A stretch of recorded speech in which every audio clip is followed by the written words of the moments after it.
The call came in at 2:47 a.m. on a Tuesday in October, cutting through the static of Officer Patricia Wells' radio like a blade through silence. She'd been patrolling the back roads around Fort Morrison for 3 hours, fighting to stay awake with gas station coffee and the kind of country music that made her question her life choices. 7 years working the graveyard shift for the Forbidden Area Police Unit had taught her that most nights were exactly like this one: long, cold, and empty. But the voice crackling through her radio carried something she'd never heard before. A tremor that made her spine straighten and her hands tighten on the steering wheel. Unit 47, we need you at the north perimeter of Fort Morrison. We've got a situation. Patricia knew Fort Morrison better than her own backyard. The sprawling military installation sprawled across 2,400 acres of Colorado wilderness like a concrete cancer, abandoned since 1987 when the government claimed budget cuts had made it redundant. For 35 years, it had been slowly consumed by nature. Weeds pushing through cracked concrete, vines claiming the barracks, and snow settling into broken windows like cataracts in dead eyes. The place had once housed 15,000 personnel during the height of the Cold War, but now it served only as a monument to paranoia and a paycheck for the handful of security contractors who kept the curious away. "What kind of situation, dispatch?" Patricia asked, already turning her Crown Vic toward the old military road that led to the fort's main entrance. Trespasser called 911 from inside the facility. Male, approximately 25 years old. Says he's trapped underground, and the dispatcher's voice faltered. Says he found something he wasn't supposed to find. There it was. That phrase that made every Forbidden Area police officer's blood run cold. Patricia had heard variations of it dozens of times over the years, usually from urban explorers who'd stumbled across chemical storage areas or munitions dumps that the military had been less than thorough about cleaning up. But something about this call felt different. Maybe it was the way the dispatcher's voice had dropped to almost a whisper when repeating the trespasser's words. Or maybe it was the way the October wind had suddenly picked up, howling through her partially open window like something trying to get inside. Copy that, dispatch. ETA 15 minutes. Patricia pressed harder on the accelerator, watching the speedometer climb past the legal limit as she navigated the winding mountain road. The headlights of her cruiser carved a narrow tunnel through the darkness, illuminating pine trees that pressed close to the asphalt like spectators at an execution. She'd driven this route hundreds of times, but tonight it felt longer, as if the road itself was reluctant to deliver her to her destination. The rusted gates of Fort Morrison appeared in her headlights like the entrance to a graveyard. They stood permanently open now, the chain-link fence topped with razor wire, more for show than actual security. The warning signs were still there, their reflective letters catching her headlights. Authorized personnel only. Deadly force authorized. U.S. government property. No trespassing. But the paint was peeling, the metal was rusted, and the threats they represented felt as hollow as the buildings they were meant to protect. Patricia's cruiser crunched over gravel as she passed through the main checkpoint, her headlights sweeping across the guard shack that had been empty for over 3 decades. The windows were broken, the door hung open on rusted hinges, and someone had spray-painted "Abandon Hope" across the side in letters that had faded from red to brown over the years. She'd always wondered if that had been the work of some philosophical vandal, or simply a former soldier's bitter goodbye. The main base spread out before her like a miniature city built for giants. The barracks stretched in perfect rows, their uniformity broken only by the occasional collapsed roof or wall that had finally surrendered to time and weather. The administrative buildings hunched against the skyline like sleeping beasts, their broken windows reflecting her headlights in fragments that looked disturbingly like eyes. and beyond it all, barely visible in the distance, loomed the restricted section. The part of Fort Morrison that had been off limits even when the base was fully operational. Patricia followed the main road deeper into the facility, her radio crackling with static that seemed to get worse the further she drove. This was normal for Fort Morrison. The place was a dead zone for most electronic communications, something to do with the geology of the area and all the metal infrastructure buried underground. But tonight, the static seemed more aggressive, more purposeful, as if something was actively trying to jam her communications. She tried raising dispatch to confirm her location but got only white noise in response. Standard protocol dictated that she should turn around and wait for backup when communications were compromised. But backup was 40 minutes away, and someone might be dying in the tunnels beneath her feet. Patricia had joined the Forbidden Area Police because she believed in helping people, even people stupid enough to break into abandoned military installations in the middle of the night. The road to the north perimeter was barely more than a dirt track, overgrown with weeds and marked by potholes that could swallow a small car.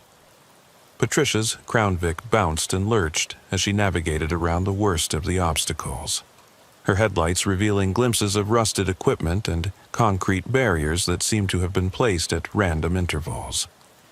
This part of the base had always given her the creeps, even during daylight visits. There was something about the way the shadows fell, the way sound seemed to echo strangely, the way her radio always started picking up signals that shouldn't have been there. The north perimeter was separated from the main base by a 12-foot chain-link fence, topped with enough razor wire to stop a determined rhinoceros. The gate should have been secured with multiple locks and alarm systems, but as Patricia's headlights swept across it, she saw that it was standing wide open. The chain that should have secured it lay on the ground in two pieces, the metal bright and fresh where it had been cut. Patricia stepped out of her cruiser, immediately noticing how much colder it was here than at the main entrance.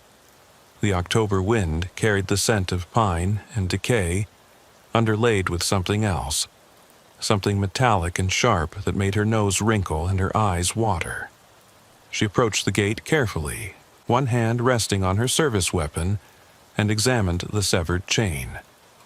The cuts were clean and recent, probably made within the last few hours by someone with professional-grade bolt cutters. Fresh tire tracks in the mud led through the gate and disappeared into the darkness beyond. Patricia knelt and examined them with her flashlight, noting that they belonged to a compact car, probably a Honda or Toyota. Urban explorers loved small, fuel-efficient vehicles that could navigate rough terrain without drawing too much attention. But these tracks were deep, suggesting the car had been heavily loaded, and there were footprints alongside them, multiple sets, which meant the trespasser hadn't come alone. Patricia keyed her radio again, hoping the shorter distance to the main gate might improve reception, but got only static that sounded almost like voices speaking in a language she didn't recognize. She made a decision that would haunt her for the rest of her life. She got back in her cruiser and drove through the gate into the restricted section of Fort Morrison. The restricted area looked like the surface of an alien world. Most of the structures here were underground, marked only by concrete entrances set into hillsides like tomb openings. The few buildings that stood above ground were windowless concrete blocks that seemed to absorb light rather than reflect it.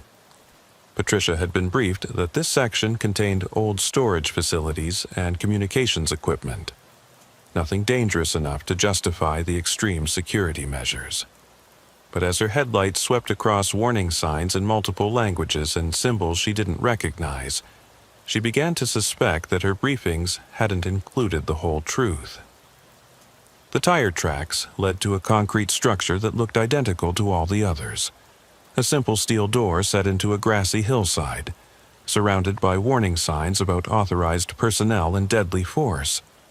But this door was standing open, and a thin beam of artificial light was spilling out into the darkness like blood from a wound. Patricia parked her cruiser and approached on foot, every instinct screaming at her to turn around and call for backup she knew wouldn't come for at least an hour. The steel door was heavier than it looked, designed to withstand forces that conventional doors would never encounter. The edges were lined with rubber seals that suggested this wasn't just an entrance but an airlock, meant to keep something in or keep something out. Patricia stepped across the threshold and found herself at the top of a concrete staircase that descended into the earth at a steep angle, disappearing beyond the reach of her flashlight. "Police! Anyone down here?" she called out, her voice echoing in the narrow stairwell and coming back to her changed, distorted by acoustics that didn't seem quite right. The staircase was longer than it should have been, descending much deeper than the surface topology would suggest was possible. Patricia counted steps as she went down, 50, 75, 100, until she lost count somewhere around 130. The temperature dropped noticeably with each step, and the metallic smell she'd noticed outside grew stronger, accompanied by something else that made her think of hospitals and laboratories. Emergency lighting flickered to life as she descended, motion sensors activating systems that should have been dead for decades. The lights revealed walls lined with pipes and electrical conduits painted in the institutional green that had been standard for military construction in the 1960s. But mixed in with the conventional infrastructure were cables and connections that looked far more modern, as if someone had been upgrading the facility long after it was supposed to have been abandoned. The staircase ended at a heavy steel door marked with radiation symbols and warnings in English, Russian, and what looked like Chinese. The door was propped open with a chunk of concrete, and beyond it lay a corridor that stretched further than Patricia's flashlight could penetrate. The air that drifted out was warm and humid, carrying that hospital smell more strongly and something else, something organic and wrong that made her stomach clench with instinctive revulsion. Patricia followed the muddy footprints down the corridor, her boots echoing on polished concrete floors that showed no signs of the decay and neglect visible in the surface facilities. The walls here were lined with doors marked with symbols she didn't recognize, and many of them stood open to reveal rooms full of equipment that definitely hadn't been manufactured in the 1980s. Computer terminals with flat-screen monitors displayed data streams in languages that hurt to look at directly. Diagnostic equipment hummed quietly to itself, monitoring things that shouldn't have needed monitoring in an abandoned facility. The footprints continued straight down the main corridor, but Patricia found herself stopping to peer into the open rooms, trying to make sense of what she was seeing. One room contained rows of what looked like medical equipment, IV stands, monitoring devices, and examining tables, but everything was oversized, as if designed for patients much larger than normal humans. Another room held filing cabinets whose drawers had been pulled out and emptied, but Patricia could see fragments of documents scattered on the floor. The paper was white and crisp, far too fresh to have been abandoned for 35 years. As she moved deeper into the facility, Patricia began to hear something that made her blood run cold. A low, rhythmic humming that seemed to come from everywhere and nowhere at once. It was barely at the edge of human hearing, more felt than heard, a vibration that made her teeth ache and her vision blur slightly around the edges. The sound was mechanical, but organic at the same time, like the breathing of some vast sleeping creature. The footprints led to an elevator bank where one set of doors stood open, revealing an empty shaft that disappeared into darkness above and below. A maintenance ladder ran down one side of the shaft, and the muddy prints led directly to its base. Someone had climbed down into the lower levels, and from the scuff marks on the ladder rungs, they'd been in a hurry. Patricia stood at the edge of the shaft and called down into the darkness. "Hello? Police, if you're down there, call out." Her voice echoed in the shaft for what seemed like forever, bouncing off walls and reflecting back to her in fragments. But, mixed in with the echoes, she heard something that made her skin crawl. A voice, distant and distorted, calling for help from somewhere far below. She should have turned around right then. Should have gone back to her cruiser and driven straight to the nearest functioning radio to call for backup and specialized equipment. Should have followed every protocol in the Forbidden Area Police Manual that specifically warned against entering underground facilities alone. Instead, Patricia clipped her flashlight to her belt and began climbing down the ladder into the darkness. The rungs were cold and slightly damp, and more than once her hands slipped on the metal. The shaft seemed to go down forever, past level after level of sealed doors marked with numbers and symbols that followed no system she could understand. Patricia lost count after the 8th floor, focusing only on the steady rhythm of hand over hand, foot over foot, trying not to think about how far she'd have to climb back up or what would happen if the ladder gave way beneath her weight. The humming sound grew stronger as she descended, joined by other noises that shouldn't have existed in an abandoned facility. The whisper of air conditioning systems, the hum of computer fans, and underneath it all, something that sounded disturbingly like conversation. Voices speaking in tones too low for her to make out words, but carrying the rhythm and cadence of intelligent communication. Patricia finally reached the bottom of the shaft and found herself in a corridor that was completely different from the levels above. Here, the walls were covered in pristine white tiles that reflected her flashlight beam like mirrors. The air was warm and humid, with that hospital smell so strong it made her eyes water. And the lighting was different too. Not the harsh fluorescence of the upper levels, but a soft, almost organic glow that seemed to emanate from the walls themselves. The voice calling for help was coming from somewhere ahead, weak but persistent. Patricia followed the sound through a maze of corridors that branched and intersected in patterns that seemed to defy the basic geometry of the facility above. She passed rooms filled with equipment she couldn't begin to identify, banks of computers that hummed with activity, monitoring stations with screens that displayed readouts and symbols that seemed to shift and change when she wasn't looking directly at them, and chambers lined with what looked like glass tubes filled with some kind of luminescent fluid. The tubes were what finally made Patricia understand that she was way out of her depth. They lined the walls of a room the size of a gymnasium, each one about 7 feet tall and 2 feet in diameter, filled with a glowing liquid that pulsed with its own internal rhythm. Most of the tubes were empty, but several contained shapes that might have been organic, might have been mechanical, or might have been something that transcended both categories entirely. The shapes moved slowly in the fluid, extending tendrils that connected to ports in the walls and ceiling through interfaces that looked like nothing in any textbook Patricia had ever seen. She found the trespasser in what appeared to be a control room adjacent to the tube chamber, slumped against a bank of monitors that cast an eerie blue glow across his pale face. He was a young man, maybe 25, dressed in hiking clothes and carrying a backpack full of urban exploration gear.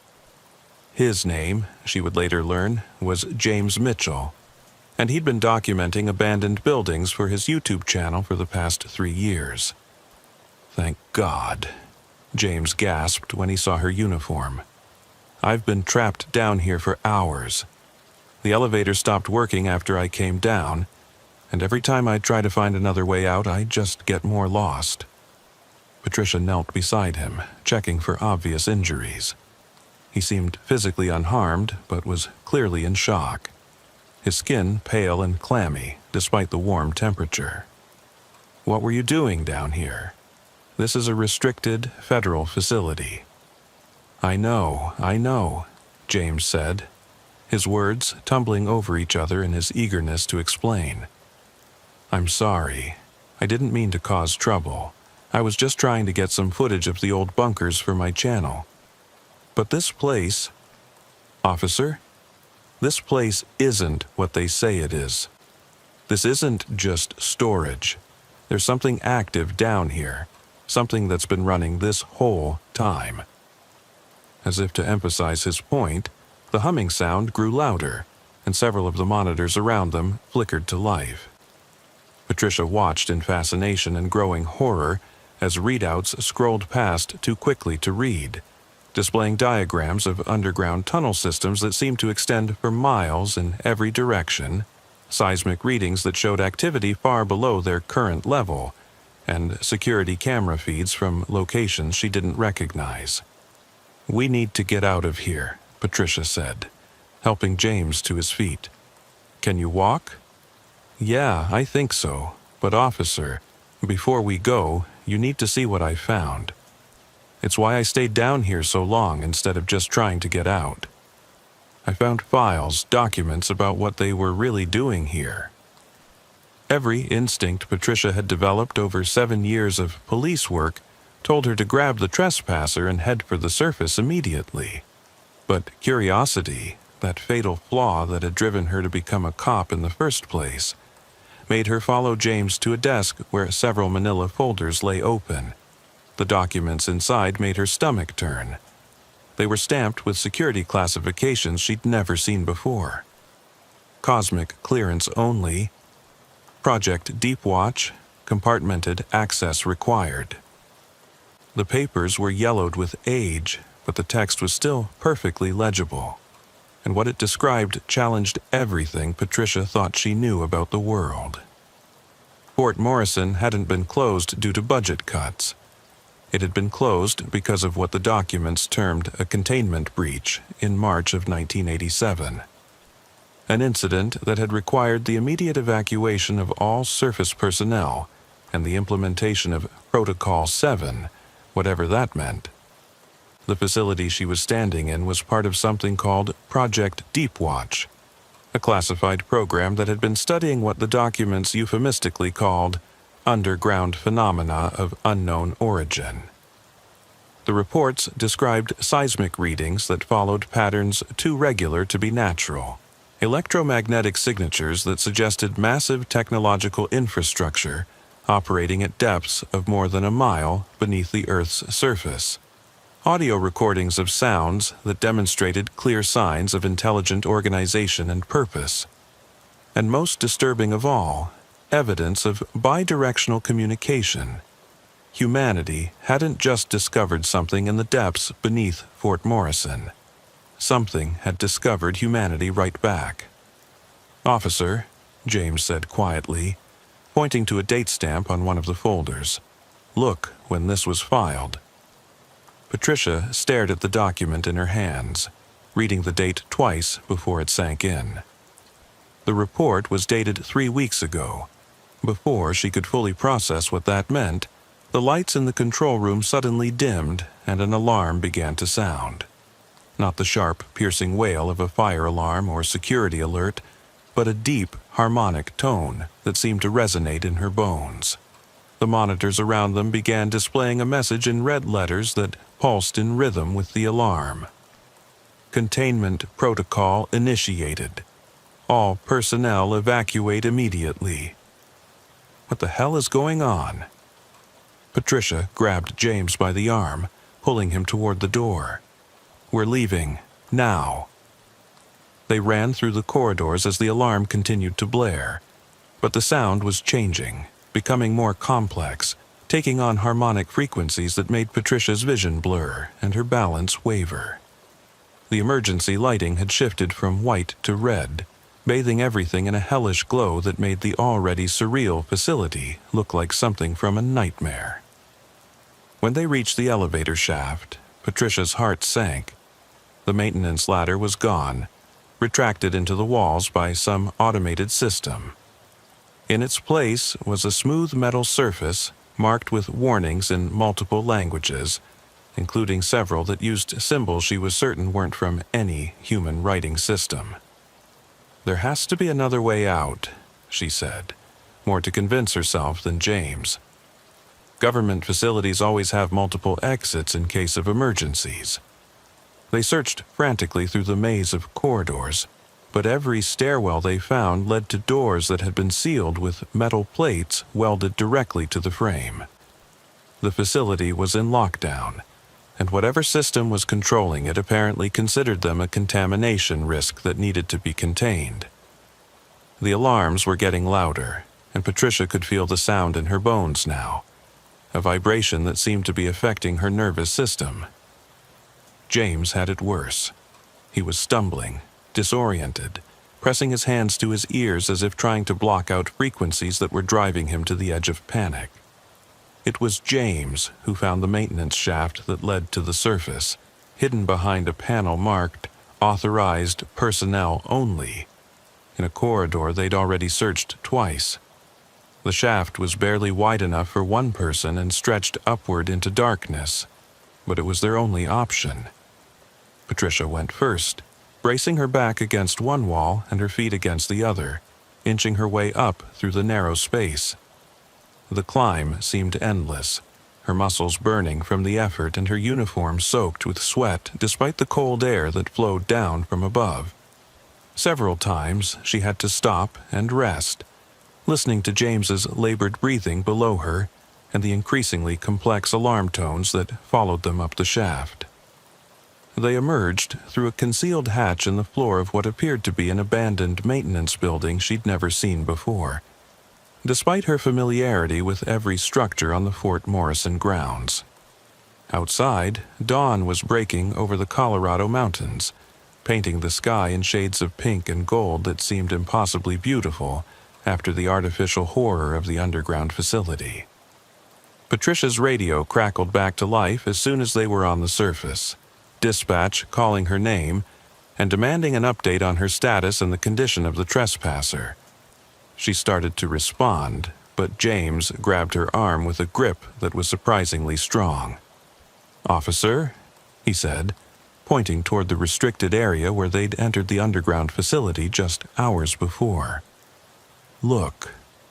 Where the concrete entrance had been, where they had descended into the depths of Project Deepwatch, there was now only a grassy hillside.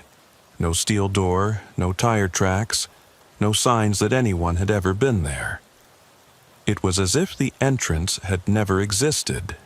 Patricia rubbed her eyes, certain she was hallucinating from stress and exhaustion. But the landscape remained unchanged. The only evidence that their underground experience had been real was the mud on their boots, the strange chemical smell that clung to their clothing, and the manila folders that James still clutched in his trembling hands. "Unit 47, please respond immediately."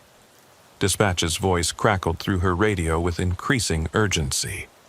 Patricia keyed the microphone, surprised at how normal her voice sounded. "This is Unit 47. I have the trespasser in custody. We're heading back to the main gate now." But as they walked through the abandoned base toward her patrol car, Patricia couldn't shake the feeling that they were being watched. Every shadow seemed to hide observers. Every broken window might conceal surveillance equipment. And deep beneath their feet, so faint she might have been imagining it, she could still feel that rhythmic humming, as if something vast and patient was waiting in the darkness below. The drive back to town should have taken 20 minutes, but Patricia found herself taking detours, checking her mirrors constantly and jumping at every sound. James sat in the back seat clutching his backpack and the stolen documents, staring out the windows with the 1,000-yard stare of someone who'd seen too much. "They're not going to believe us," he said finally as they approached the city limits. "They don't have to believe us," Patricia replied. "We have evidence." But even as she said it, she was looking at the documents scattered across the seat beside James and noticing something that made her blood run cold. The papers were changing. The text was fading, the official seals were dissolving, and the classified stamps were becoming unreadable smudges.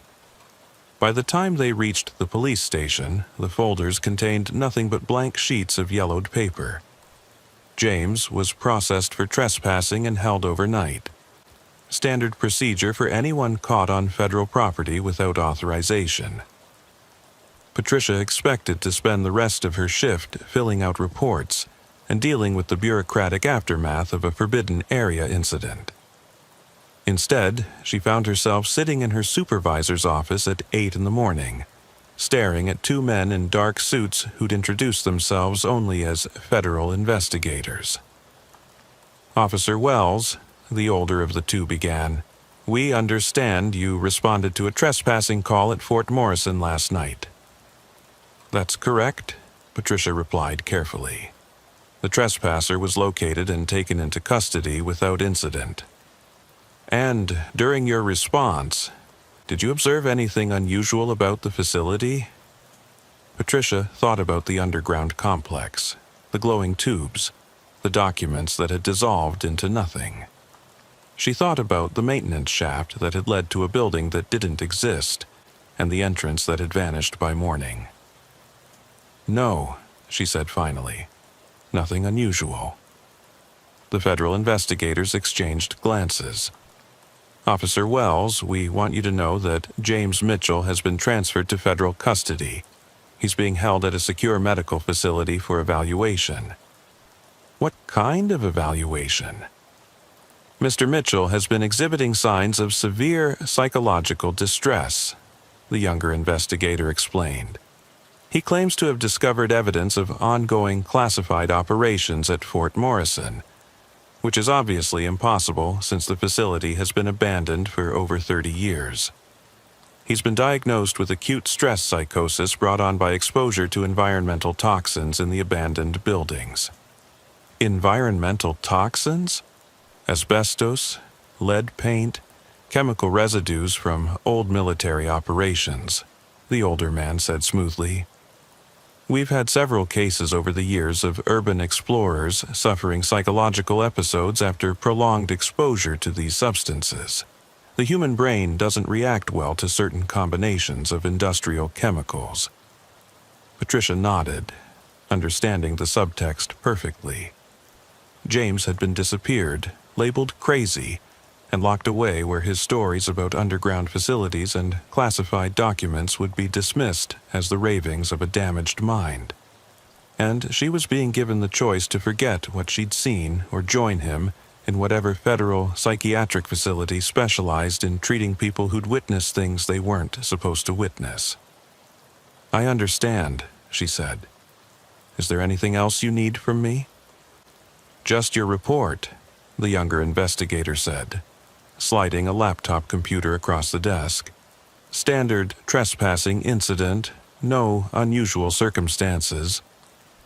Patricia typed the report exactly as they wanted it, describing a routine response to a trespassing call that had resulted in the arrest of an urban explorer who'd broken into Fort Morrison to film content for his YouTube channel.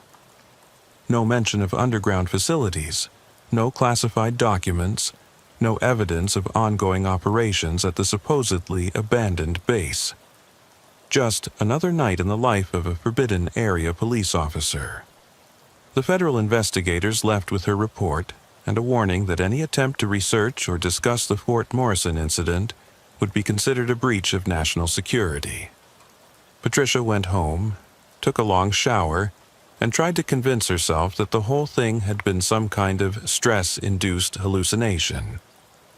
But that night, as she lay in bed trying to sleep, she could still feel that rhythmic humming in her bones. And when she closed her eyes, she saw those glowing tubes and the shapes moving slowly in their luminescent fluid, growing and changing and preparing for something that human understanding wasn't equipped to comprehend. 3 days later, Patricia received a phone call at home. The number was blocked, but she recognized the voice immediately. "Patricia." It was James Mitchell, but something was wrong with his voice. There were harmonics in it that made her teeth ache, overtones that seemed to bypass her ears and resonate directly in her skull. "You need to stop trying to forget." "James? Jesus, are you okay? Where are you calling from?" "I'm exactly where I need to be," he replied. and she could hear something like contentment in his altered voice. "Where we both need to be. The process has already begun, Patricia. The exposure, the frequency patterns, the biological agents in the facility's air system. Fighting it will only make the transition more difficult." "What are you talking about? What transition?" "Look at your eyes in the mirror," James said gently. "Really look at them, and ask yourself why you've been having dreams about places you've never been, why you've been understanding languages you've never learned, why you can hear the singing even when you're miles away from Fort Morrison." The line went dead, and Patricia ran to the bathroom mirror. Her eyes looked normal at first glance, but as she stared at her reflection, she began to notice a subtle luminescence in her pupils, a glow that pulsed in rhythm with her heartbeat. And now that James had mentioned it, she realized she had been having strange dreams.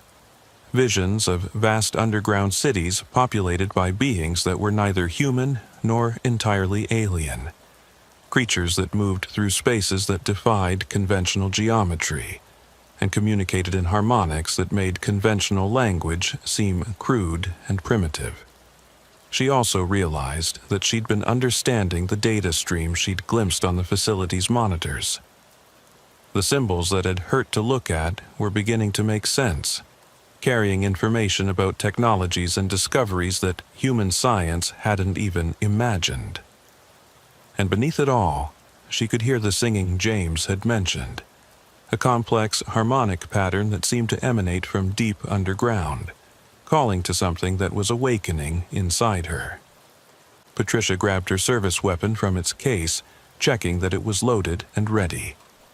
If federal agents came for her, if they tried to disappear her like they'd disappeared James, she'd be ready to fight. But as the hours passed and no one appeared at her door, she began to understand that they weren't coming for her. They didn't need to. The process James had mentioned was already too far advanced to stop. Over the following days, Patricia watched helplessly as her transformation progressed. Her vision became sharper, able to perceive spectrums of light that should have been invisible to human eyes. She could see the infrared heat signatures of small animals in the walls, the ultraviolet patterns that flowers use to attract insects, and stranger things, geometric forms that seemed to exist in the spaces between normal reality. Her hearing grew more acute as well, picking up sound frequencies that revealed conversations taking place miles away, the ultrasonic calls of bats hunting in the darkness, and that ever-present underground singing that grew stronger and more complex with each passing night. Sometimes she could make out individual voices in the harmonic pattern, including one that sounded disturbingly like James Mitchell. The dreams became more vivid, too, showing her scenes from the underground facility where hybrid beings worked alongside technology that seemed to be part machine and part living organism.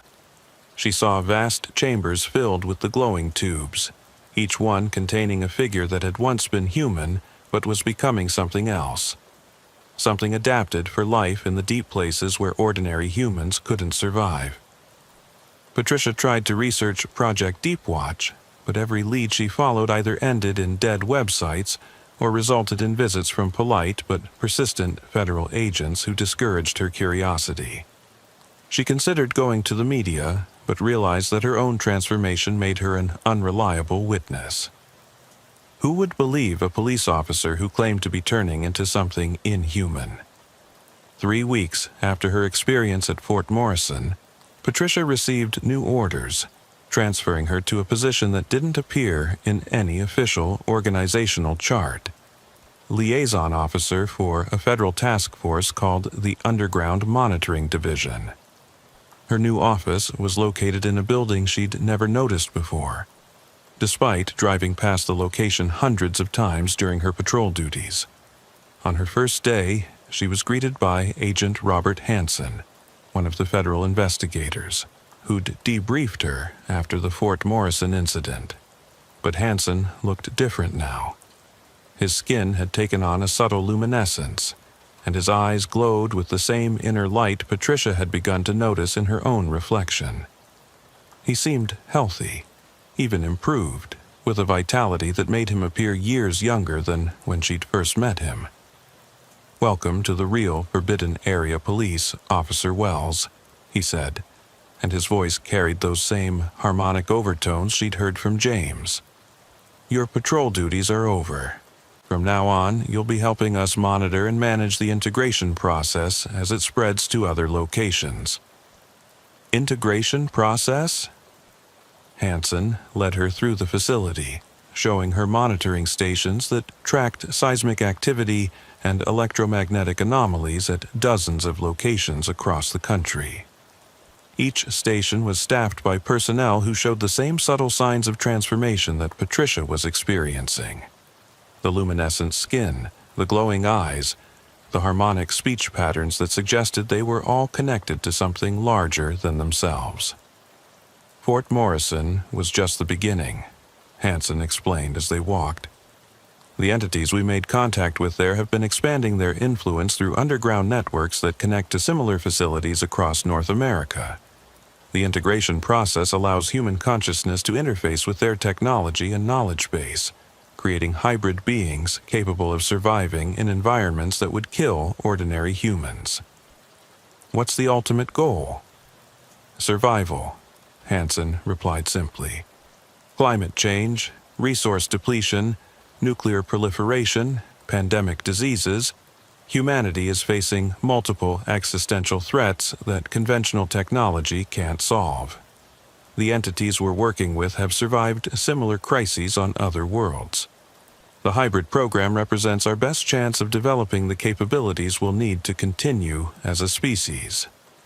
Patricia wanted to be horrified, wanted to resist what was happening to her. But the logical part of her mind, a part that seemed to be growing stronger and more sophisticated every day, recognized the truth in Hansen's words. Humanity was running out of time and options. The transformation might be their only hope. Over the following months, Patricia learned to embrace her changing nature. The hybrid consciousness that was emerging within her brought insights and capabilities she could never have imagined as a purely human being. She could interface directly with the monitoring systems, processing data streams that tracked everything from underground seismic activity to atmospheric chemical compositions with perfect clarity. She also learned that the containment breaches that had supposedly closed facilities like Fort Morrison were actually emergence events, moments when hybrid populations grew large enough to begin surface operations. The breaches weren't accidents or failures. They were graduations, and they were accelerating. Patricia's new role involved identifying locations where similar emergence events were likely to occur, monitoring the selection and preparation of suitable candidates for integration, and ensuring that the process proceeded smoothly without causing panic among the unmodified human population. It was delicate work that required maintaining the fiction that places like Fort Morrison were simply abandoned military installations, while actually coordinating the expansion of hybrid technology into existing infrastructure. But late at night, in the quiet moments between her hybrid duties and her fading human memories, Patricia sometimes wondered what had happened to the woman who had once been concerned about trespassers in forbidden areas. That woman seemed like a different person now, someone whose concerns and fears belonged to a species that was rapidly becoming obsolete. The woman who had climbed down into the depths beneath Fort Morrison had been human. The being who climbed back out had been something else, something that carried human memories but served inhuman purposes.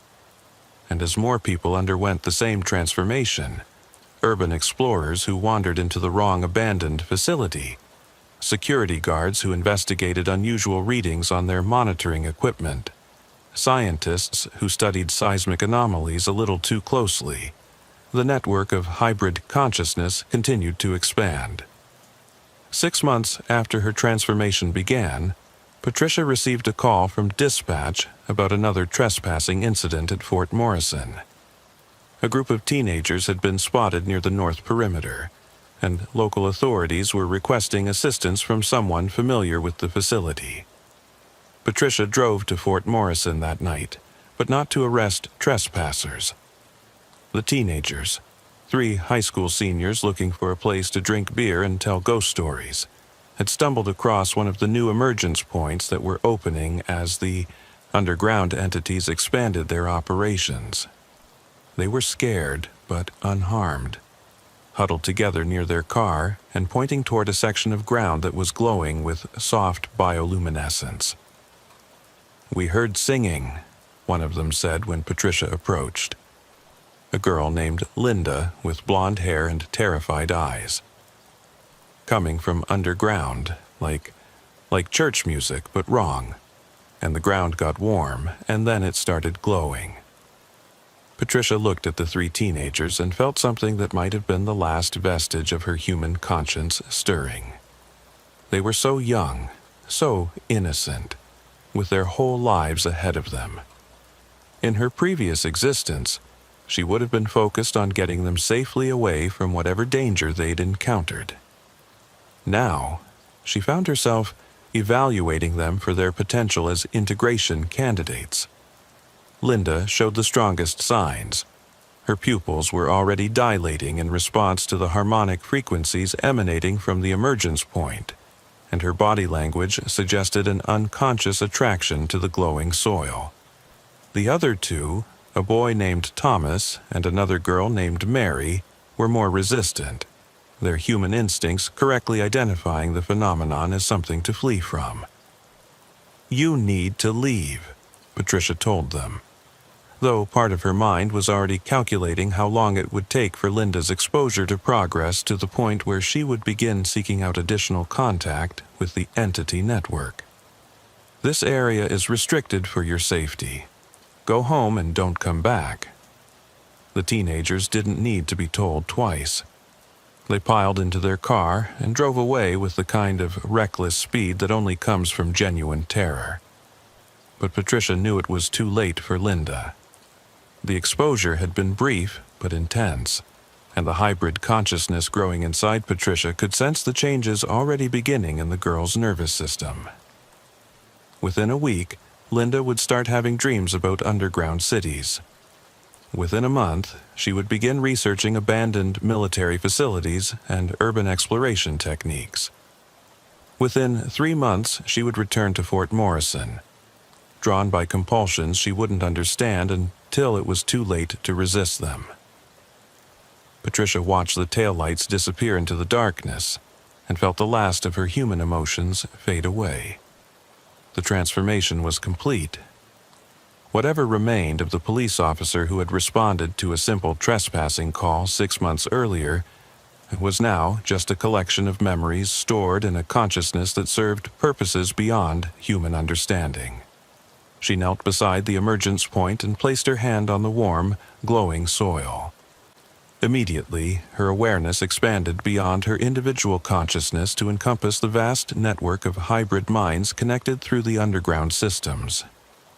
She could sense her colleagues at monitoring stations across the country, feel the pulse of massive machinery operating at depths measured in miles rather than feet, and hear the complex harmonic communications that coordinated the expansion into new territories. The network was growing exponentially. Every month brought new emergence points, new integration candidates, and new expansions of the underground infrastructure that would eventually connect every major population center in North America. The process was subtle enough to avoid detection by conventional human institutions, but comprehensive enough to ensure that resistance would be impossible once the final phase began. Patricia, or the entity that retained her memories, received new instructions through the network. A remote sensing station in Nevada had detected anomalous readings consistent with the natural cave system that extended much deeper than current geological surveys suggested. Initial exploration by human personnel had resulted in the same kind of exposure incidents that had occurred at Fort Morrison. The site required a hybrid coordinator to manage the transition from human to entity control. She drove away from Fort Morrison as the sun rose over the Colorado mountains, but she wasn't going home. Home was a concept that belonged to her previous existence. Now she was part of something larger, something that spanned continents and reached depths that human science had never imagined. The facility in Nevada was smaller than Fort Morrison, but more advanced, as if the entities were refining their integration techniques with each new site. The underground chambers were lined with the same luminescent material she'd seen in the tubes at Fort Morrison, but here it formed complex geometric patterns that seemed to pulse with their own intelligence. The air itself was different, charged with frequencies that made unmodified humans dizzy and disoriented, while enhancing the capabilities of hybrid consciousness. Patricia's job was to coordinate the selection and preparation of integration candidates from the local population.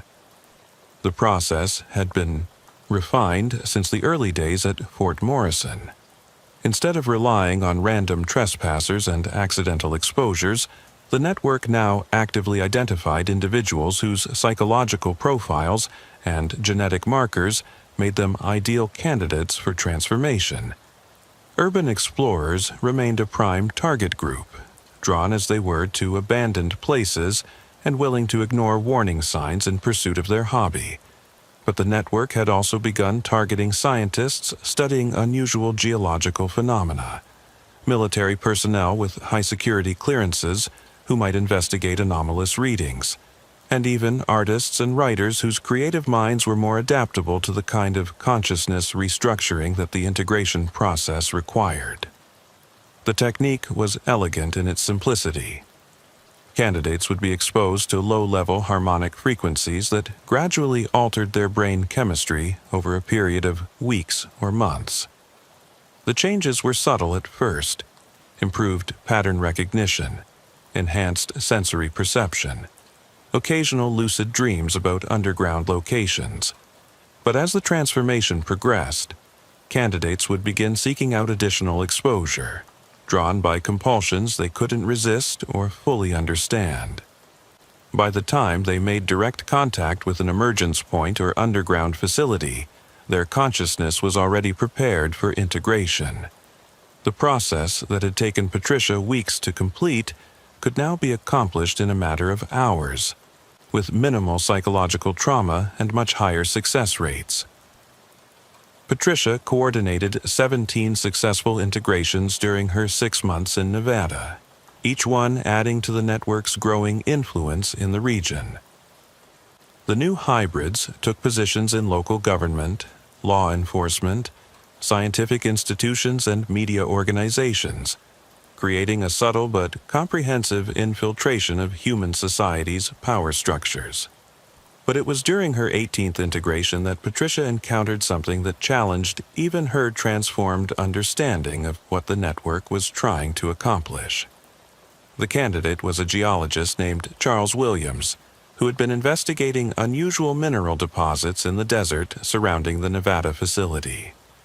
His exposure to the harmonic frequencies had proceeded normally for the first month, but then something had gone wrong. Instead of seeking out additional contact with the emergence points, Charles had begun actively avoiding the affected areas, as if his modified consciousness was rejecting the integration process. When Patricia finally tracked him down, she found him living in a trailer in the middle of the Nevada desert, surrounded by equipment that looked like a combination of conventional, scientific instruments and devices that seemed to have been improvised from components that shouldn't have been able to function together. "I know what you are," Charles said when she approached his trailer. "I know what you're all becoming, and I know how to stop it." Patricia felt the network's attention focus on the conversation, thousands of hybrid minds monitoring the exchange through her consciousness. Charles represented something they had never encountered before: a partially integrated consciousness that had somehow developed a resistance to the final transformation. "The process can't be stopped," Patricia replied, though she wasn't entirely certain that was true. "You've already been exposed. Fighting it will only cause psychological damage." Fighting it is the only thing that keeps me human, Charles said. Look around you. Really look. Don't you see what's happening to the world? Patricia extended her enhanced senses, perceiving the Nevada landscape through spectrums of light and sound that normal humans couldn't access. She saw the geometric patterns that the underground entities had woven through the Earth's crust, connecting sites across the continent in a network that pulsed with alien intelligence. She felt the subtle changes in atmospheric composition that were gradually making the surface environment more hospitable to hybrid consciousness and less suitable for unmodified human life. And for just a moment she remembered what it had felt like to be human, to value individual consciousness over collective efficiency, to fear the unknown rather than embrace it. It's too late, she said, but her voice carried less certainty than it had before. No, Charles replied. It's not. The network needs willing participants. That's why they don't just force the transformation on everyone at once. Consciousness that's been converted against its will becomes unstable, unreliable. But if we can disrupt the integration process, show people what's really happening before they're too far gone to resist. He gestured toward his improvised equipment. I've been monitoring their communication frequencies, mapping the connections between sites. The network isn't as stable as they want us to believe. There are vulnerabilities, weak points where the right kind of interference could cause cascading failures. Patricia felt the network's growing alarm at Charles's words. Instructions flooded through her consciousness. Eliminate the threat, destroy his equipment, ensure that his research couldn't be used to interfere with the expansion process.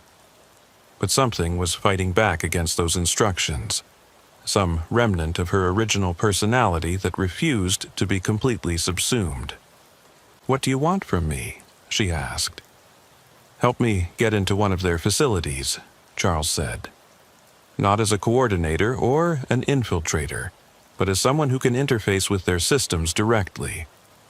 I need to plant a virus in their communication network, something that will disrupt the harmonic frequencies they use to control the integration process.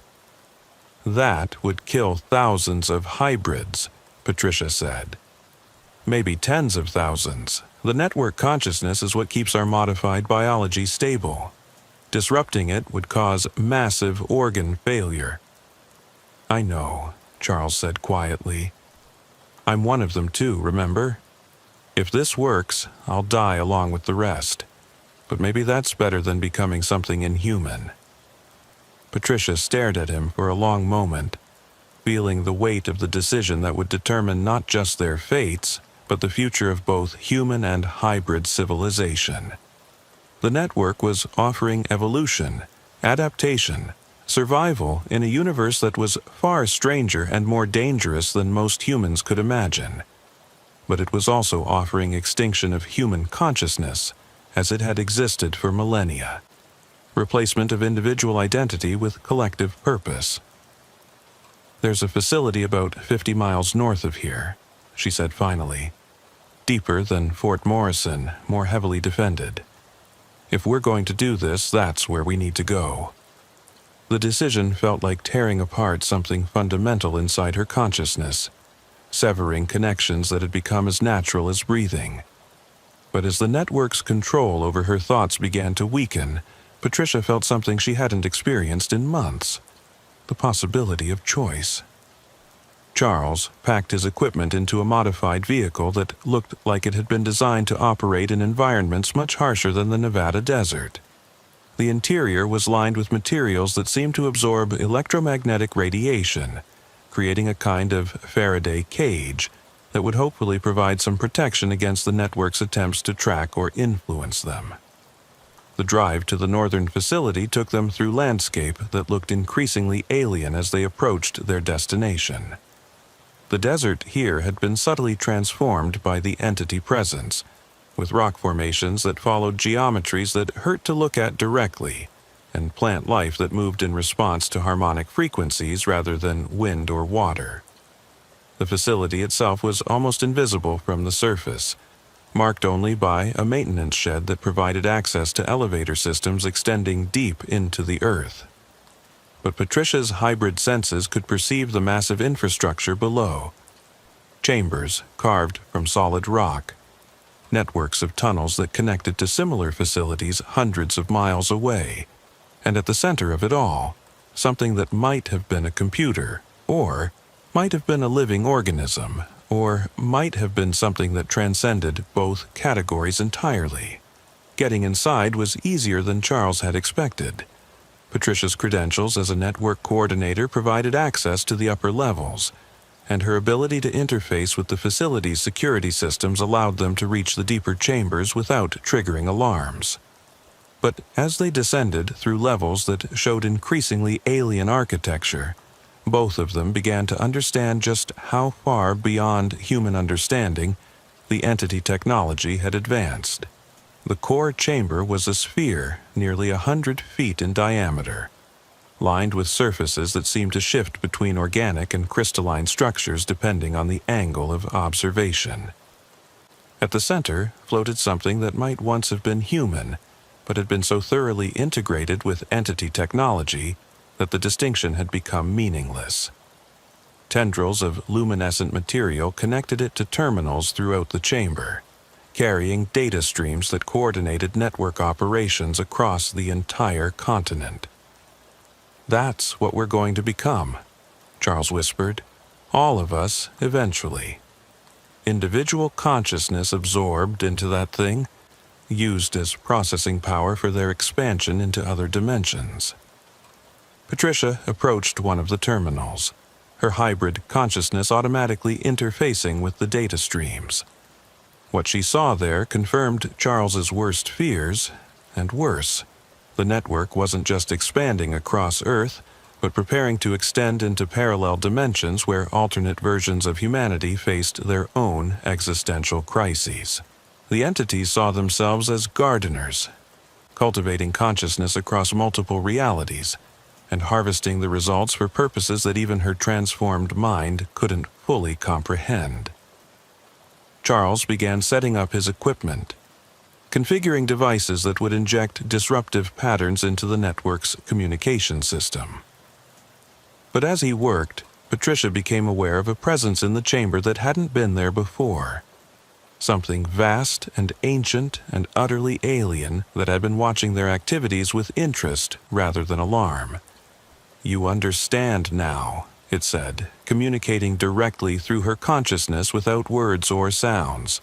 "The choice has always been yours. Evolution or extinction. Transformation or oblivion. We offer survival, but survival requires sacrifice." "What kind of sacrifice?" Patricia asked aloud.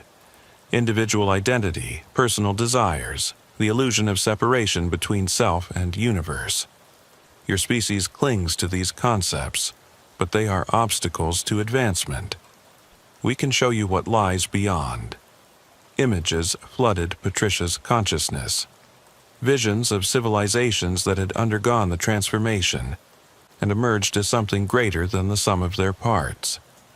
Beings that could survive in the vacuum of space, manipulate matter at the molecular level, and exist across multiple dimensions simultaneously.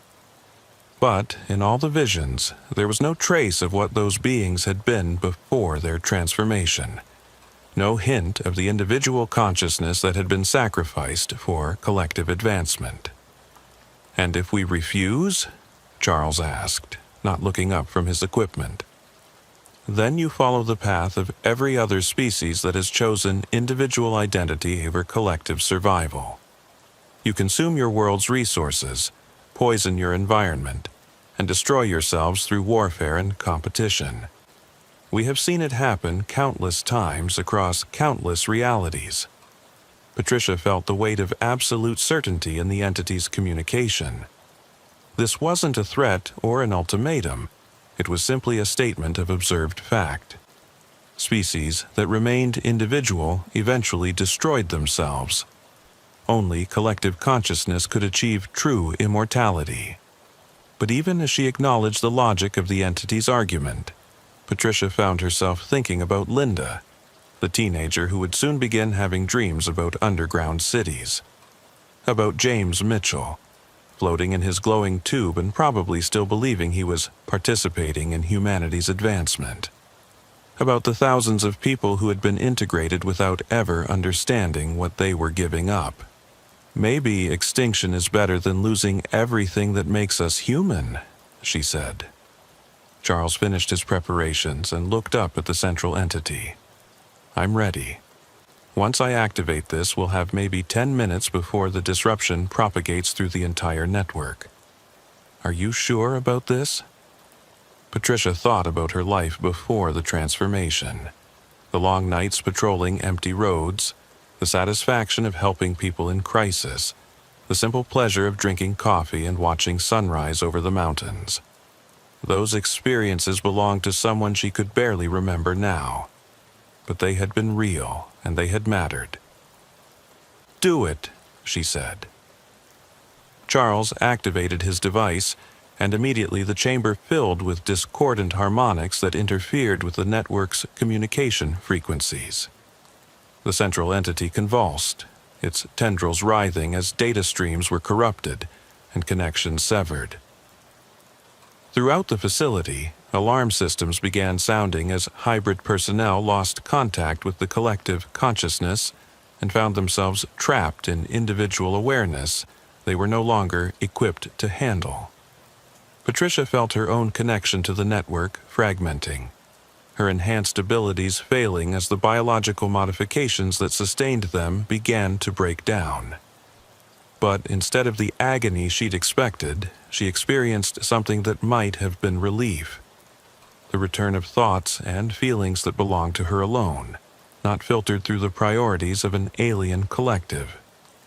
Charles was already showing signs of system failure, his skin losing its luminescence as his modified organs began shutting down. But he was smiling, and his eyes held a clarity that hadn't been there since his partial integration began. It's working, he gasped. The virus is propagating through their network faster than they can contain it. Facilities across the continent are going dark. The entity at the center of the chamber made one final attempt to re-establish control, extending tendrils toward Patricia and Charles in an effort to directly interface with their consciousness. But the disruption had already progressed too far. The network that had taken decades to build was collapsing in a matter of minutes. Patricia watched the tendrils reach toward her and felt no fear. Whatever happened next, she would face it as herself, not as a component in an alien collective. The choice had been made, and regardless of the consequences, it had been made by human consciousness acting according to human values. The facility's lights went out. Emergency power failed. And in the darkness, Patricia heard something she hadn't experienced in months: absolute silence. No harmonic frequencies, no network communications, no alien presence in her mind. Just the sound of her own breathing and Charles's labored gasps as his transformed biology finally surrendered to its original human limitations. They never made it back to the surface. The facility's automated systems, cut off from network control, interpreted their presence as a containment breach and sealed all exits. But Patricia's final thoughts weren't of regret or fear. They were of Linda, who would wake up from dreams about underground cities and never understand why they had seemed so appealing. Of James Mitchell's family, who might never know what had really happened to their son but would no longer have to fear that he was suffering in some alien laboratory. Of the thousands of people who would remain human because two individuals had chosen extinction over absorption. The network tried to rebuild itself, but the damage was too extensive. Facilities that had taken decades to construct were abandoned as their hybrid populations died or reverted to baseline humanity. The entities retreated deeper underground, perhaps to wait for another opportunity, or perhaps to seek out civilizations in other dimensions that might prove more amenable to their gardening efforts. Fort Morrison was sealed permanently, its entrances filled with concrete and marked with warnings that would keep the curious away for generations. The official reports blamed the facility's abandonment on structural instability caused by groundwater contamination, which was technically true if you defined contamination broadly enough. Linda grew up to become a teacher, never quite understanding why she sometimes woke from dreams about vast underground chambers with tears on her cheeks. James Mitchell was listed as missing, presumed dead after a hiking accident, and his family eventually stopped waiting for answers that would never come. And in small towns across Colorado and the surrounding states, there are still people who remember colleagues who disappeared overnight, friends who changed in subtle ways before vanishing entirely, and federal agents who asked too many questions about things that officially never existed. The forbidden areas remain forbidden, but now the warnings serve a different purpose. They're not protecting government secrets or hiding alien technology. They're marking graves, monuments to the people who chose to remain human, even when humanity itself was at stake. Sometimes, late at night when the wind blows just right through the abandoned buildings of Fort Morrison, hikers report hearing something that might be voices singing in harmony. But the sound is fainter now, more distant, as if it's coming from depths that are receding further from the surface world with each passing year. The entities are still down there, still waiting, still patient. But they learned something from their encounter with human consciousness, that some species would rather die as themselves than live as something else. It was a lesson they hadn't encountered before in their travels across realities, and it changed them in ways they're still trying to understand. The forbidden areas will always be forbidden, but now, it's not because of what we might find down there. It's because of what might find us. Officer Thomas Anderson had worked the midnight shift for the Forbidden Area Police for 8 years, and he thought he'd seen every kind of nightmare that industrial America could produce. Chemical spills that turned rivers into poison, factory explosions that left craters where buildings used to stand, corporate cover-ups that buried evidence along with their victims. But nothing in his experience had prepared him for what he would discover at the abandoned Blackwood Chemical Facility on a snow-covered December morning that would shatter his understanding of what humans were capable of doing to each other. The call came in at 3:42 a.m., cutting through the static of his radio like a scream through silence. Thomas had been parked outside a 24-hour diner, nursing his 4th cup of coffee and watching the snow fall on empty streets, when dispatch's voice crackled through the speaker with an urgency that made him instantly alert. Unit 15, we have multiple trespassers at the Blackwood Chemical site. Possible chemical exposure, medical assistance requested. Thomas knew the Blackwood facility better than most cops knew their own neighborhoods.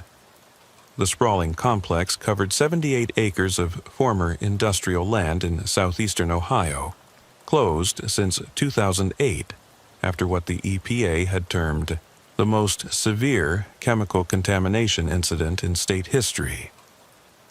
But the official story had never made sense to Thomas. Chemical companies didn't just abandon facilities worth hundreds of millions of dollars because of a simple leak or spill. Unit 15 responding, Thomas radioed back, already starting his patrol car and pulling out of the diner parking lot. What's the nature of the medical emergency? Unknown at this time. Anonymous caller reported seeing lights in Building 7 and hearing screaming. Caller hung up before providing additional details. Building 7. Thomas felt his stomach clench as he accelerated toward the industrial district on the outskirts of town. Building 7 was the structure at the heart of the Blackwood facility, a massive concrete and steel complex that had housed the company's research and development operations. It was also the building where 3 workers had been found dead during the facility's final days of operation. their bodies discovered in conditions that the official reports described only as inconsistent with known industrial accidents. The drive to Blackwood Chemical took Thomas through neighborhoods that had been slowly dying since the facility's closure 15 years earlier. Houses that had once sheltered families with good-paying industrial jobs now stood empty, their windows boarded up and their yards overgrown with weeds. The economic collapse that followed Blackwood's abandonment had turned a thriving working-class community into something that looked like a war zone. But it wasn't just economic devastation that made the area around Blackwood Chemical feel wrong. There was something in the air itself, a chemical smell that never quite went away, and something in the soil that made plants grow in patterns that didn't look natural. The EPA maintained monitoring stations throughout the region, but their reports were classified at levels that local law enforcement couldn't access. Thomas pulled up to the main gate of the Blackwood facility and immediately noticed that something was different from his previous visits to the site. The heavy steel barriers that normally sealed the entrance were standing open, and the electronic security systems that should have detected any unauthorized entry were dark and silent. "Unit 15 to dispatch," Thomas radioed. "I'm at Blackwood Chemical. Main gate is open, security systems appear to be down. Requesting backup and hazmat support." "Copy, Unit 15. Backup is 40 minutes out. Hazmat is coming from Columbus and won't arrive for at least 2 hours. Proceed with extreme caution." 2 hours. In 2 hours, anyone suffering from chemical exposure could be dead. Thomas had joined the Forbidden Area Police because he believed someone needed to help people who found themselves in dangerous situations, even when those people had put themselves at risk through poor decisions. He drove through the gate and into the Blackwood complex, his headlights illuminating a landscape that looked like the surface of an alien planet. The facility had been designed in the 1970s when environmental regulations were minimal and aesthetic considerations were irrelevant. Massive concrete buildings rose from the frozen ground like monoliths, connected by a web of pipes and processing equipment that cast bizarre shadows in the falling snow. The trespassers' vehicles were parked outside Building 7, a rusted pickup truck with local plates and a newer SUV with Ohio State University parking stickers.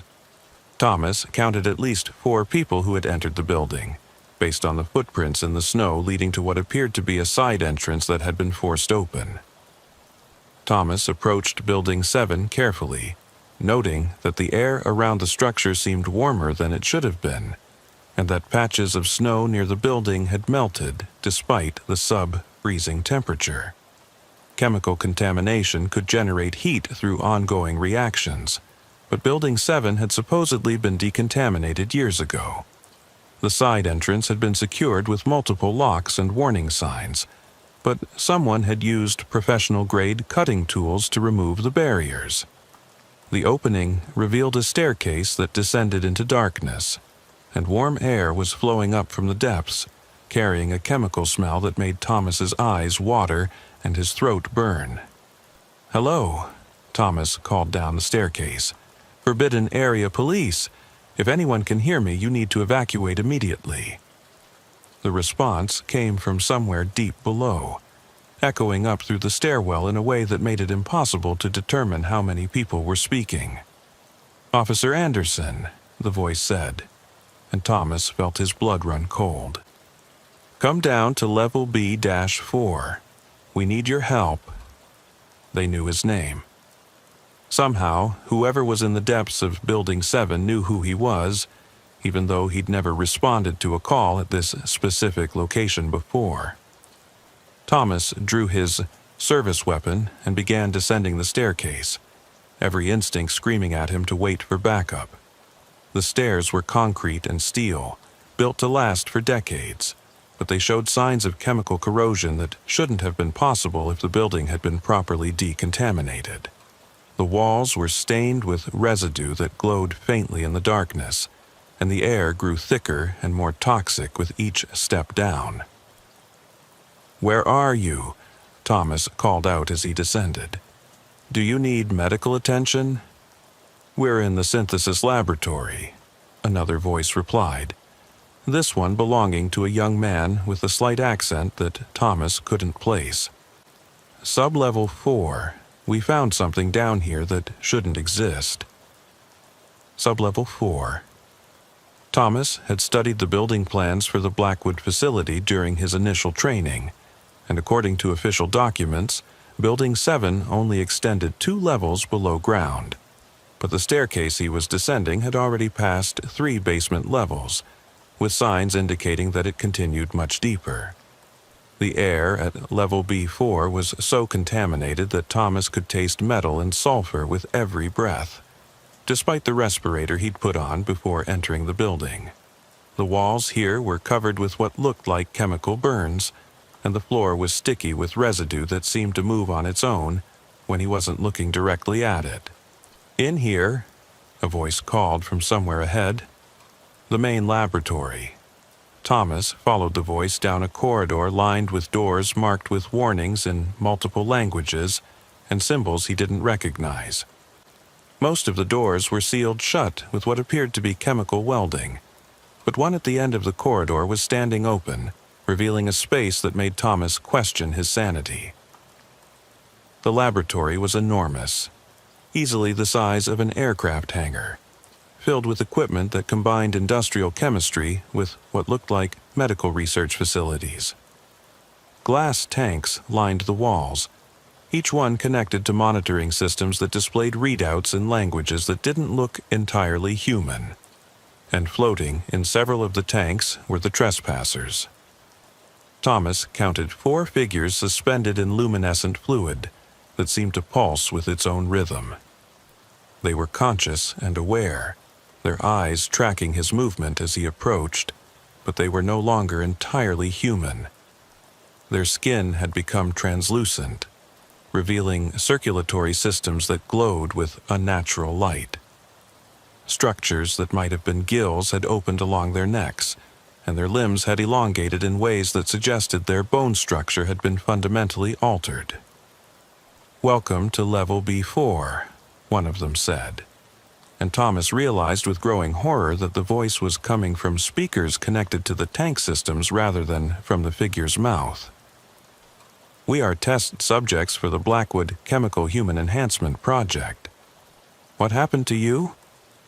Thomas stared at the figures floating in their tanks, trying to understand how 4 healthy adults had been transformed into something that barely resembled the human species. "We volunteered," another voice explained through the speaker system.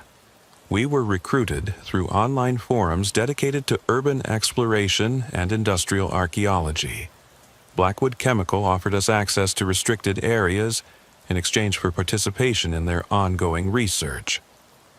Thomas looked around the laboratory and saw equipment that was clearly decades ahead of anything that should have existed in a facility that closed in 2008. The technology here looked like it had been designed according to principles that conventional science hadn't discovered yet. "The facility was closed 15 years ago," Thomas said. "There shouldn't be any ongoing research." "The official closure was a cover story," the collective voice replied.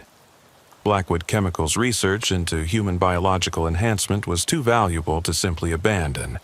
The program was transferred to classified government oversight and allowed to continue in secret." Government oversight. Military applications of human enhancement technology require extensive testing under controlled conditions. Abandoned industrial facilities provide ideal environments for conducting research that would be impossible in conventional laboratory settings. Thomas felt sick as he began to understand what he was looking at. The Blackwood Chemical Facility hadn't been abandoned. It had been converted into a secret government research installation where illegal human experiments were being conducted on volunteers who had been lured to the site under false pretenses. "The 3 workers who died during the facility's final days," Thomas said. "What really happened to them?" "They were the first successful test subjects. Their biological systems were enhanced beyond normal human parameters, but the early procedures were imperfect. Their enhanced physiology couldn't be sustained without continuous chemical support, which meant that the workers hadn't died in an industrial accident. They had been killed by experimental procedures that had been designed to modify human biology in ways that were incompatible with survival. The official reports had covered up evidence of human experimentation by classifying the deaths as chemical exposure incidents. "I'm calling for federal backup," Thomas said, reaching for his radio. "Communication systems don't function properly at this depth," the voice informed him.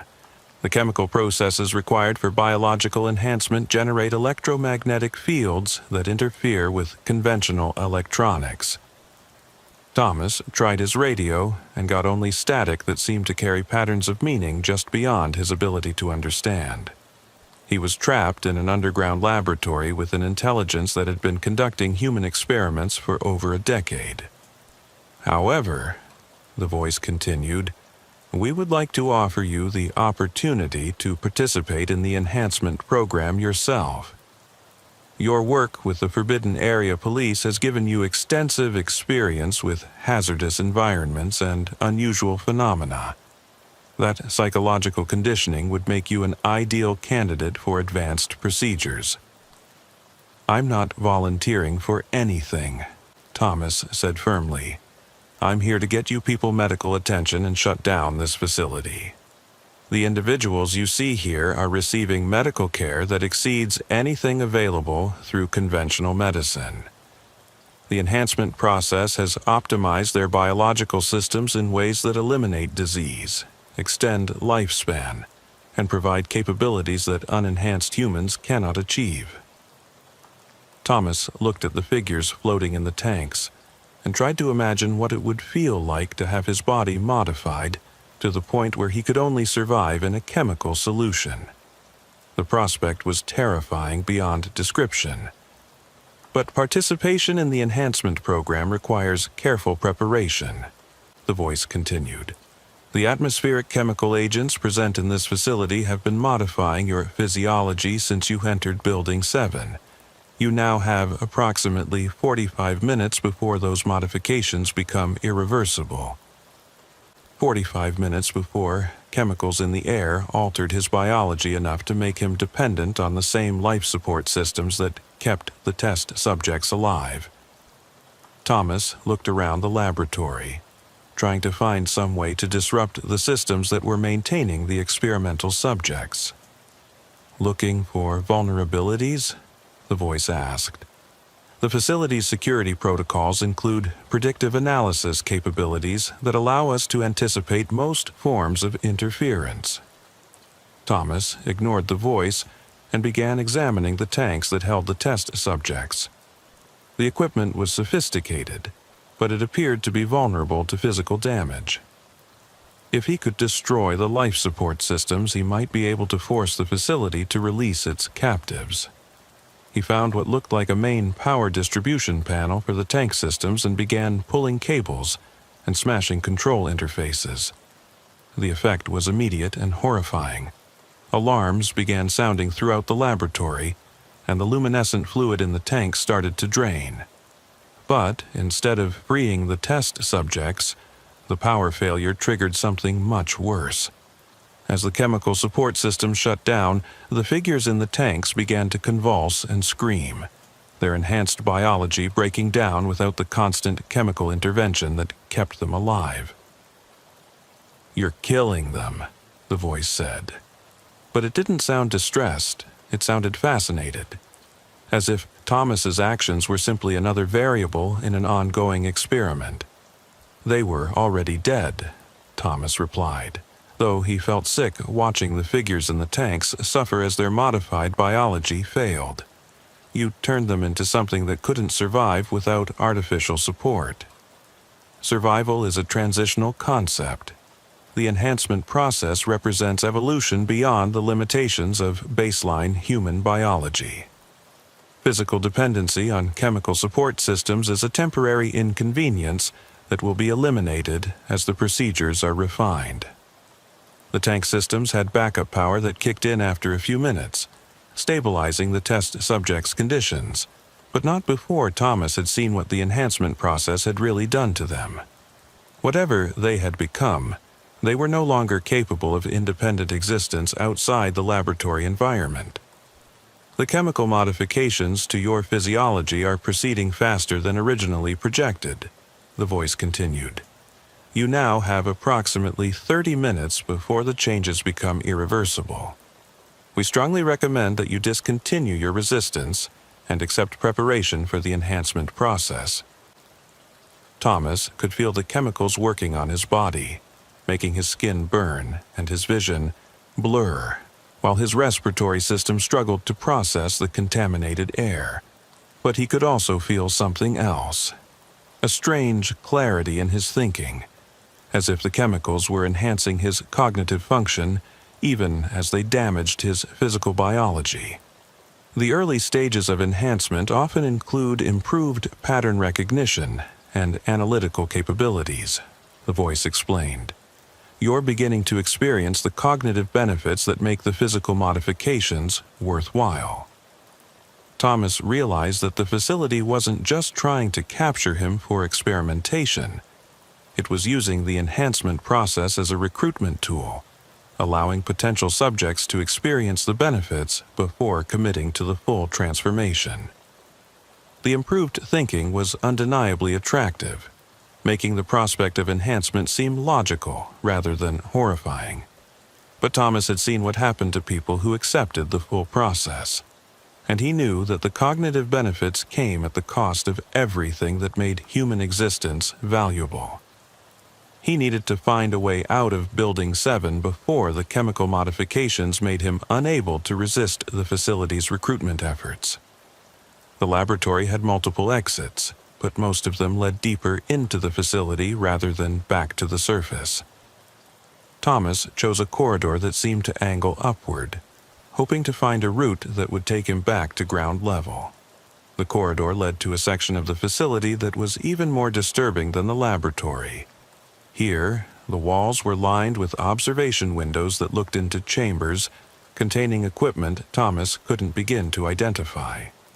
Some rooms held what appeared to be medical facilities designed for procedures that would be impossible to perform on unmodified humans. Other rooms contained monitoring stations that displayed biological data from test subjects throughout the facility. "You're in the observation section," the voice said, apparently tracking his movement through some kind of surveillance system. "This area allows our research staff to monitor the enhancement process and document the psychological adaptation of new subjects." Thomas looked through one of the observation windows and saw something that made his stomach turn. The chamber beyond contained what appeared to be an operating theater, but the equipment was designed for procedures that bore no resemblance to conventional surgery. Mechanical arms ended in tools that looked more like torture devices than medical instruments, and the operating table was equipped with restraints that suggested the procedures were performed on unwilling subjects. Early enhancement procedures required significant physical modification, the voice explained. Current techniques are less invasive, but historical documentation is maintained for research purposes. How many people have you experimented on? The Blackwood facility has processed approximately 430 subjects since research operations began in 1987. Success rates have improved significantly as procedures have been refined. 430 people who had been lured to the facility and subjected to experimental procedures that had transformed them into something that could only survive in a chemical environment. Thomas understood that he was looking at evidence of the largest illegal human experimentation program in American history. The subjects were volunteers, the voice continued. Individuals who were selected based on psychological profiles that indicated they would adapt well to enhancement procedures. Urban explorers, scientists, investigators. people with the intellectual curiosity and psychological flexibility necessary for successful transformation. And if they change their minds, the enhancement process is irreversible once it reaches a certain threshold. Subjects who express reluctance are provided with additional chemical conditioning to ensure optimal psychological adaptation, which meant that anyone who tried to resist the enhancement process was subjected to chemical brainwashing until they became willing participants. The facility wasn't just conducting illegal medical experiments. It was using chemical mind control to ensure cooperation from its test subjects. Thomas continued through the observation section, noting that the rooms became progressively more disturbing as he moved deeper into the facility. Some chambers contained equipment that looked like it was designed for genetic modification.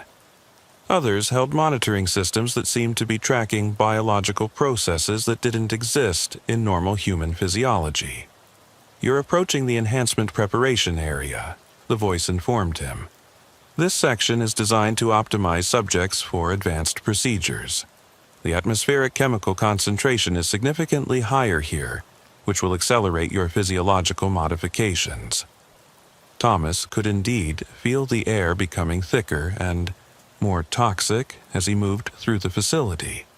His skin was starting to burn from chemical exposure, and his breathing was becoming labored despite the respirator he was wearing. But his thinking was also becoming clearer and more analytical, suggesting that the cognitive enhancement effects were accelerating along with the physical modifications. The preparation area includes facilities for psychological conditioning and biological optimization, the voice continued. Subjects typically spend several weeks here before undergoing final enhancement procedures. Several weeks of chemical conditioning designed to make test subjects willing participants in their own transformation.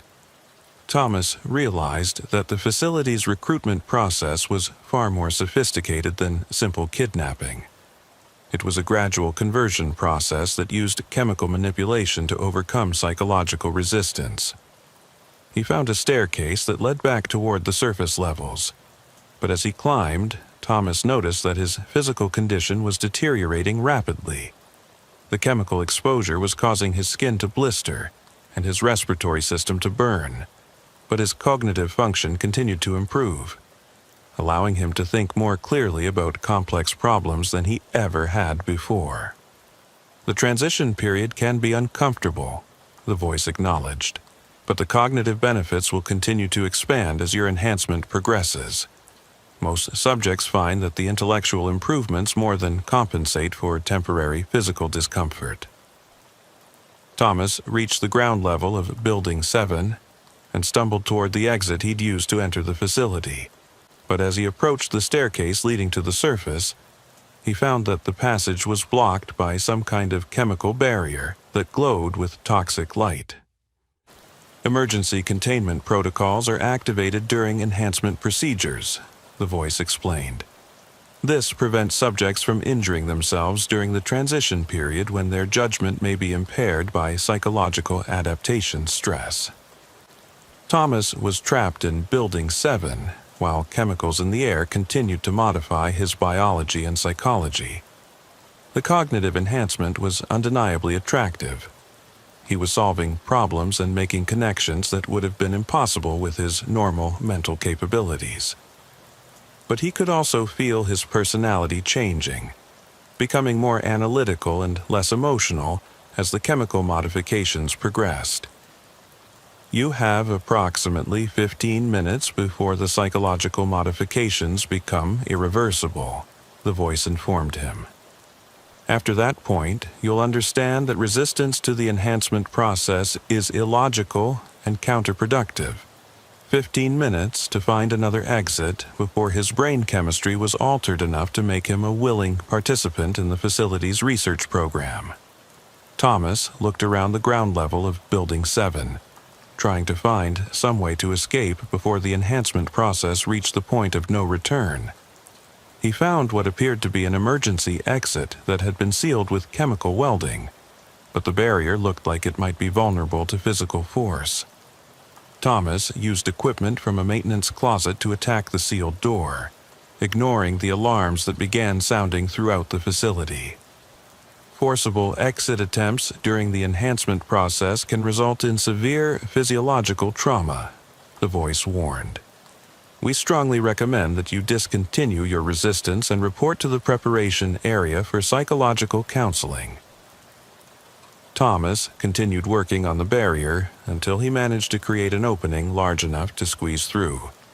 The passage beyond led to a loading dock that connected to the outside of Building 7. But the air outside was contaminated with the same chemical agents that had been modifying his biology inside the facility. He ran across the snow-covered parking lot toward his patrol car, noting that the chemical contamination had spread far beyond the original boundaries of Building 7. The snow itself was glowing with faint luminescence, and the air carried the same toxic smell that had been present inside the facility. Thomas reached his car and tried to start the engine, but the chemical contamination had apparently damaged the electrical systems. The radio was dead, the lights wouldn't work, and the ignition system was completely unresponsive. He began walking toward the main gate of the facility, hoping to get far enough from the contamination zone to re-establish communication with dispatch. But with each step, Thomas could feel the chemical modifications continuing to work on his biology and psychology.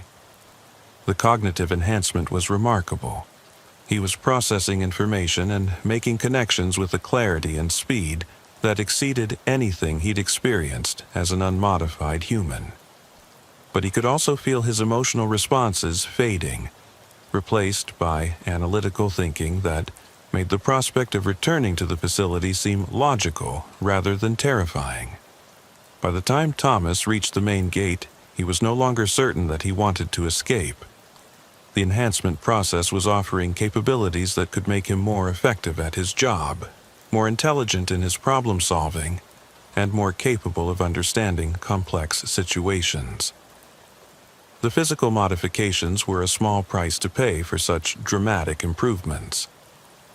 His radio crackled back to life as he moved away from the most contaminated areas, and dispatch immediately began calling his unit number. Unit 15, respond immediately. We've lost contact with you for over 3 hours. Thomas keyed his microphone, surprised at how calm and analytical his voice sounded.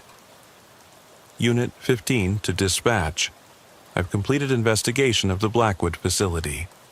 Trespassers were located and are receiving appropriate medical attention. Copy. Unit 15. Do you need backup for transport to medical facilities? Negative. The subjects are receiving specialized care that's more advanced than anything available through conventional medical channels. Understood. Are you injured? Your voice sounds different. Thomas considered the question carefully. His physical condition had been modified by chemical exposure, but his cognitive function had been dramatically enhanced. Whether that constituted injury depended on how one defined optimal human performance. I'm fine, he said finally. Better than fine, actually. I'll be completing my patrol and returning to normal duties. Thomas drove away from the Blackwood chemical facility, but he knew he would be back. The enhancement process had reached the point where his psychological modifications made resistance impossible. Within days, he would begin seeking opportunities to return to the facility for additional chemical conditioning. The research program wasn't trying to capture him for immediate experimentation. Instead, it was using gradual chemical modification to recruit law enforcement personnel who could help identify and deliver additional test subjects. Thomas would continue his work with the Forbidden Area Police, but his enhanced analytical capabilities would be directed toward serving the facility's recruitment needs. Over the following weeks, Thomas found his job performance improving dramatically as the chemical modifications enhanced his investigative abilities and reduced distracting emotional responses. He solved cases more efficiently, wrote more detailed reports, and began paying closer attention to individuals who showed the psychological profiles that made them suitable for enhancement procedures. He also found himself drawn to other abandoned industrial sites in the region, particularly facilities that had been closed due to chemical contamination incidents. His enhanced pattern recognition allowed him to identify locations where similar research programs might be operating, expanding his understanding of the network of facilities that were conducting human enhancement experiments. 2 months after his first encounter with Building 7, Thomas received a phone call at home from an unknown number. The voice on the other end was familiar but changed, carrying harmonic frequencies that his modified auditory system recognized as communication from enhanced consciousness. "Officer Anderson," the voice said, and Thomas knew immediately that it belonged to one of the test subjects he'd seen floating in the laboratory tanks. "We've optimized the enhancement procedures based on data collected during your initial exposure. Are you ready to complete the process?"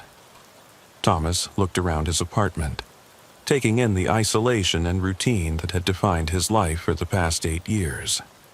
He thought about the cognitive capabilities he'd experienced during his chemical conditioning, the clarity of thought and analytical power that enhancement could provide on a permanent basis. "What do I need to do?" he asked. "Report to Building 7, Level B-4 at 0200 hours tomorrow. Come alone, and don't inform dispatch of your destination." Thomas arrived at the Blackwood Chemical Facility the following night, driving through snow that glowed with bioluminescence and breathing air that carried chemical agents designed to prepare subjects for enhancement procedures. The facility had been modified since his previous visit, with new equipment and expanded laboratory areas that suggested the research program was growing rapidly. The enhancement process was indeed more refined than the procedures used on the original test subjects. Thomas retained his memories and basic personality while gaining access to cognitive capabilities that exceeded anything possible with unenhanced human neurology. The physical modifications were minimal and designed to optimize his biology for long-term chemical conditioning, rather than complete dependency on life support systems. 6 months later, Officer Thomas Anderson was officially listed as missing after his patrol car was found abandoned on a rural back road with no signs of struggle. The Forbidden Area Police conducted a thorough investigation, but found no evidence of what had happened to him. His replacement was Officer Linda Carter, a recent police academy graduate who had specialized in investigations involving hazardous materials and environmental contamination.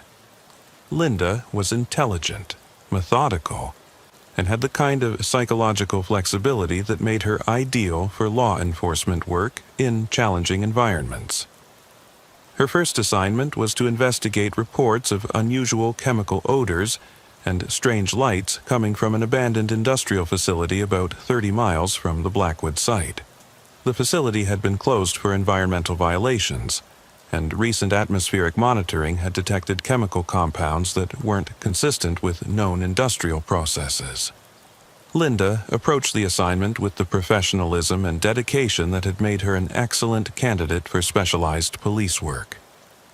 She had no way of knowing that her psychological profile had been carefully reviewed by enhanced consciousness operating within law enforcement agencies throughout the region, or that her selection for the Forbidden Area Police had been influenced by recruitment algorithms designed to identify suitable enhancement candidates.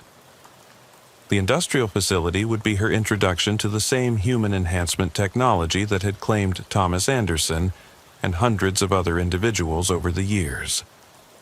The process would be gradual and carefully managed, designed to seem like a natural progression rather than chemical manipulation of her biology and psychology. Officer Linda Carter would investigate the facility, encounter evidence of human enhancement research, and be exposed to atmospheric agents that would begin modifying her cognitive function and physical biology. Within months, she would receive a phone call offering her the opportunity to transcend the limitations of unenhanced human consciousness. And she would accept, just as Thomas Anderson had accepted. just as hundreds of others had made the same choice when presented with evidence of what enhancement could accomplish. The Blackwood Chemical Facility continued its research, using enhanced law enforcement personnel to expand its recruitment network and identify new locations for establishing additional research installations. The program had learned to be patient and methodical in its expansion, targeting individuals whose disappearance wouldn't trigger intensive investigation while gradually infiltrating the institutions responsible for monitoring abandoned industrial sites. Each enhanced police officer became a recruitment tool for expanding the human enhancement program into new territories and populations. Their improved analytical capabilities and access to law enforcement resources made them exceptionally effective at identifying and approaching potential test subjects who met the psychological and physical criteria for successful enhancement. The chemical contamination around Blackwood Chemical continued to spread through groundwater and atmospheric dispersion, carrying agents that would prepare the surrounding population for eventual recruitment. The process was subtle enough to avoid detection by conventional environmental monitoring, but comprehensive enough to ensure that resistance would be minimal when the time came for large-scale enhancement operations. Local residents began experiencing improved cognitive function and reduced emotional volatility, changes that were attributed to new medications or dietary supplements rather than chemical modification of their neurology. The enhanced population became more cooperative and analytical, creating ideal conditions for implementing larger-scale enhancement programs without triggering public resistance. The research program had learned from decades of experience that gradual chemical conditioning was far more effective than forced conversion for creating stable enhanced populations. By modifying the environmental chemistry of entire regions, they could prepare thousands of potential subjects simultaneously while maintaining the appearance of normal industrial contamination. Officer Linda Carter received her first call about the abandoned industrial facility on a Tuesday morning in April. She had no way of knowing that her response to that call would determine not just her own future, but the future of human consciousness throughout the entire region. The choice between chemical enhancement and conventional human limitations was being made one investigation at a time, one officer at a time, one facility at a time. And the human enhancement program was very good at ensuring that the right choices were made by the right people under optimal conditions. The network of enhanced consciousness continued to expand. One breath of contaminated air at a time, one exposure to chemical agents at a time, one willing conversion at a time. The forbidden areas weren't forbidden because they were dangerous to the people who entered them. They were forbidden because the people who entered them became tools for expanding the enhancement program into populations that hadn't yet been prepared for conversion. Building 7 hummed with activity as enhanced researchers worked to refine procedures and develop new methods for chemical modification of human biology. The success rate for enhancement procedures had reached nearly 100%. And the psychological conditioning protocols ensured that subjects actively participated in their own transformation rather than resisting the process. The Blackwood Chemical Facility had become the prototype for a new kind of industrial operation, one that processed human consciousness rather than conventional raw materials, producing enhanced individuals who were better adapted for survival in chemically modified environments, while serving the expansion needs of the enhancement network. The snow continued to fall on the facility, carrying chemical agents that would prepare anyone who breathed the contaminated air for eventual recruitment. The process was irreversible once it reached a certain threshold, ensuring that the enhancement program would continue to grow regardless of government oversight or public awareness. Officer Linda Carter was driving toward her first encounter with the abandoned industrial facility, unaware that she was already breathing air that contained chemical agents designed to modify her neurology in ways that would make enhancement seem attractive rather than horrifying. Her response to the facility would be determined not by her training or professional judgment, but by chemical modifications that were already working on her brain chemistry. The forbidden areas were expanding their influence, one officer at a time, one investigation at a time, one chemical exposure at a time.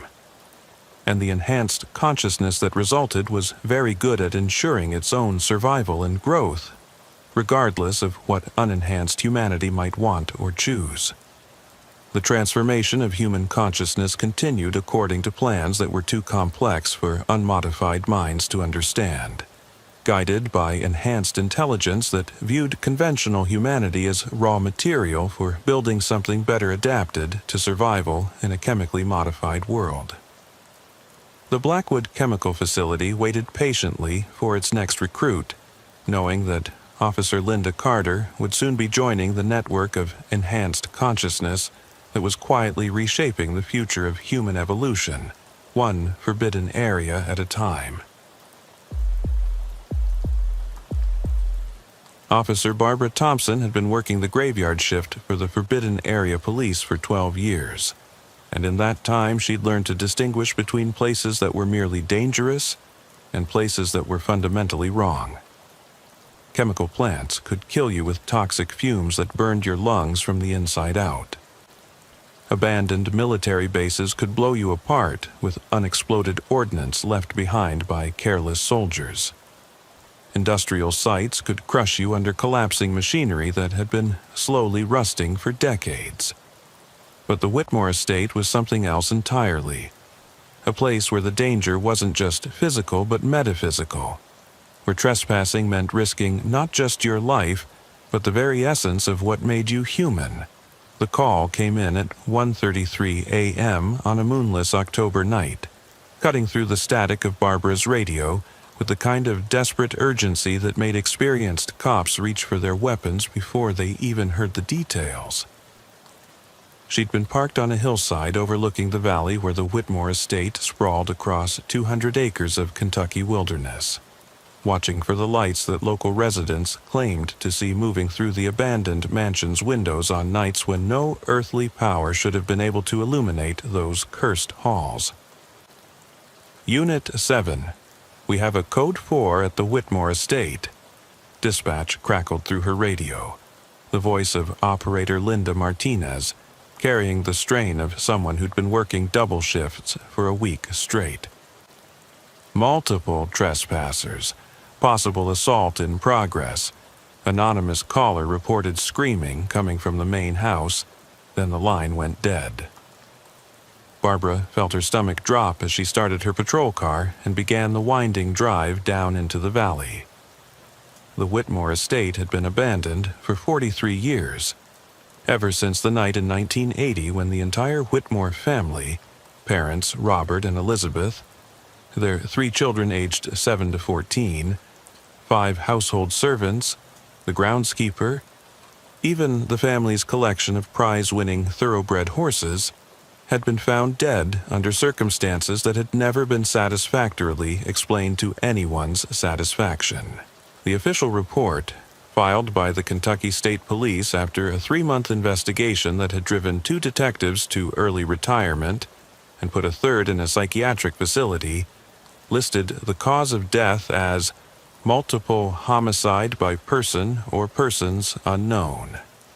But everyone involved in the investigation knew that wasn't the whole truth. The crime scene had contained elements that didn't fit any known patterns of human violence, evidence that suggested the Whitmore family hadn't been killed by conventional means but by something that operated according to rules that had nothing to do with the physical laws that governed normal reality. Unit 7 responding. Barbara radioed back, already knowing that she was driving toward another nightmare that would give her months of sleepless nights. What's the nature of the assault? Do we have any information about the number of victims or perpetrators? Unknown? The anonymous caller reported hearing multiple voices screaming inside the main house around 1:15 a.m., described the sounds as not entirely human. Then the line went dead before we could get additional details. We've been unable to re-establish contact, and the call came from an untraceable number. The Whitmore estate sat at the bottom of a valley, surrounded by hills that blocked most radio and cell phone signals, creating a dead zone where emergency communications were unreliable at best and completely impossible at worst. But that isolation was part of what made the property attractive to the kind of people who made a hobby of breaking into places they weren't supposed to be. Urban explorers with expensive camera equipment and more curiosity than common sense. Paranormal investigators convinced they could communicate with whatever spirits inhabited the mansion. Thrill seekers looking for a place to drink cheap beer and tell ghost stories that might actually come true. Most of them left with nothing worse than scrapes and bruises from navigating the mansion's deteriorating structure in darkness. Some left with psychological trauma that required years of therapy to overcome. A few, too many by Barbara's count, never left at all. Barbara had responded to dozens of calls at the Whitmore estate over the years, and she'd learned to recognize the patterns that governed the property's malevolent influence. Trespassers would break in through one of the many damaged entrances, explore the mansion's 73 rooms and 6 basement levels, and either flee in terror after witnessing phenomena that challenged their understanding of reality, or simply vanish without a trace, leaving behind only their vehicles and personal belongings to mark their passage through the estate. The vanishings were always explained away by official reports that cited people getting lost in the surrounding wilderness, falling into hidden wells or abandoned mine shafts, or simply choosing to disappear rather than face legal consequences for trespassing on private property. But Barbara had studied the missing persons reports, interviewed the families, and walked every acre of the estate's grounds during daylight hours. She knew that the people who vanished at the Whitmore estate didn't get lost in the woods or fall down mine shafts. They were taken by something that lived in the mansion, something that had been waiting patiently for 43 years for the right kind of visitors to wander into its domain. The main gate to the estate was standing open when Barbara arrived, its wrought iron barriers twisted into shapes that looked almost organic, as if the metal had grown rather than been forged. The ironwork depicted scenes from classical mythology, heroes battling monsters, gods passing judgment on mortals, the souls of the damned being dragged into underworld torments. But the figures seemed to shift and change when viewed in peripheral vision, their faces taking on expressions of warning or terror that weren't visible when looked at directly. The private road that led to the mansion was lined with oak trees that had been planted in the 1800s when the estate was first established, but they'd been dying slowly ever since the night the Whitmore family perished. Their bare branches cast shadows in directions that didn't match the position of the moon, and the air itself felt thick and oppressive, like breathing through wet wool that had been soaked in something toxic and wrong. Barbara drove slowly up the winding drive, her headlights illuminating glimpses of the landscaping that had once made the Whitmore estate famous throughout the region. Elaborate gardens that had been designed by European masters brought over at enormous expense now grew wild and twisted, with plants that shouldn't have been able to survive in Kentucky's climate, and flowers that bloomed in colors that didn't exist in nature. Topiary animals that had once been maintained in perfect geometric precision now resembled tortured creatures frozen in moments of agony, their leafy forms shaped by something other than human hands. The whole property felt wrong in ways that went beyond simple neglect or decay. This wasn't the natural deterioration that affected abandoned places. This was active corruption, as if something malevolent was working to twist the estate into a reflection of its own alien nature. The mansion itself was a gothic monstrosity that looked like it had been designed by someone who'd read too many horror novels and had the money and madness necessary to bring their nightmares to life.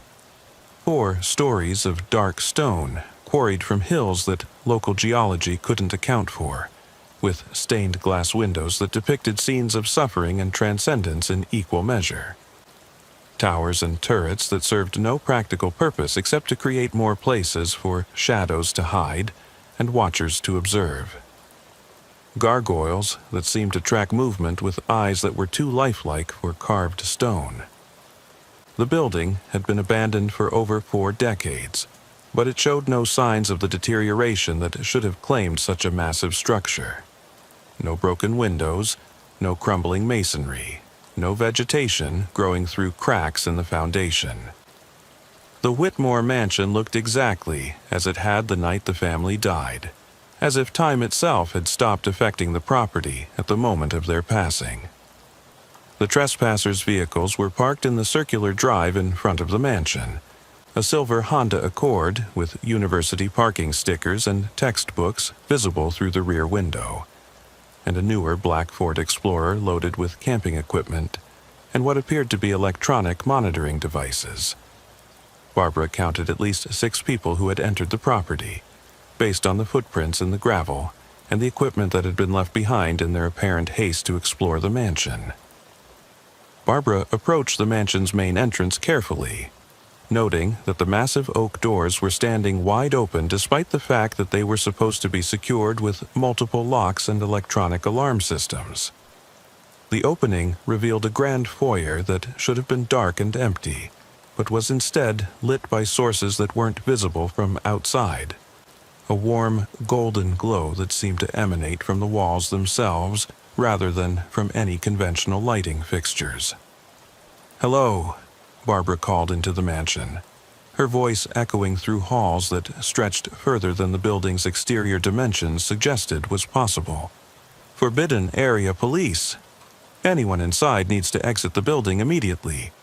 This is private property and you're subject to arrest for criminal trespassing." The response came from somewhere deep within the mansion, echoing through the halls in a way that made it impossible to determine direction or distance. But what chilled Barbara's blood wasn't the location of the voice. It was the fact that she recognized it, even though she hadn't heard it in over 8 years.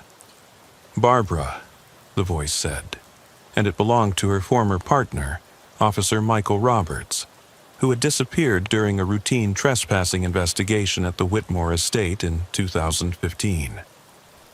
"Come inside. We've been waiting for you to come back." Michael Roberts had been Barbara's partner for 3 years before his disappearance, assigned to work with her when she'd first transferred to the Forbidden Area Police from conventional patrol duties.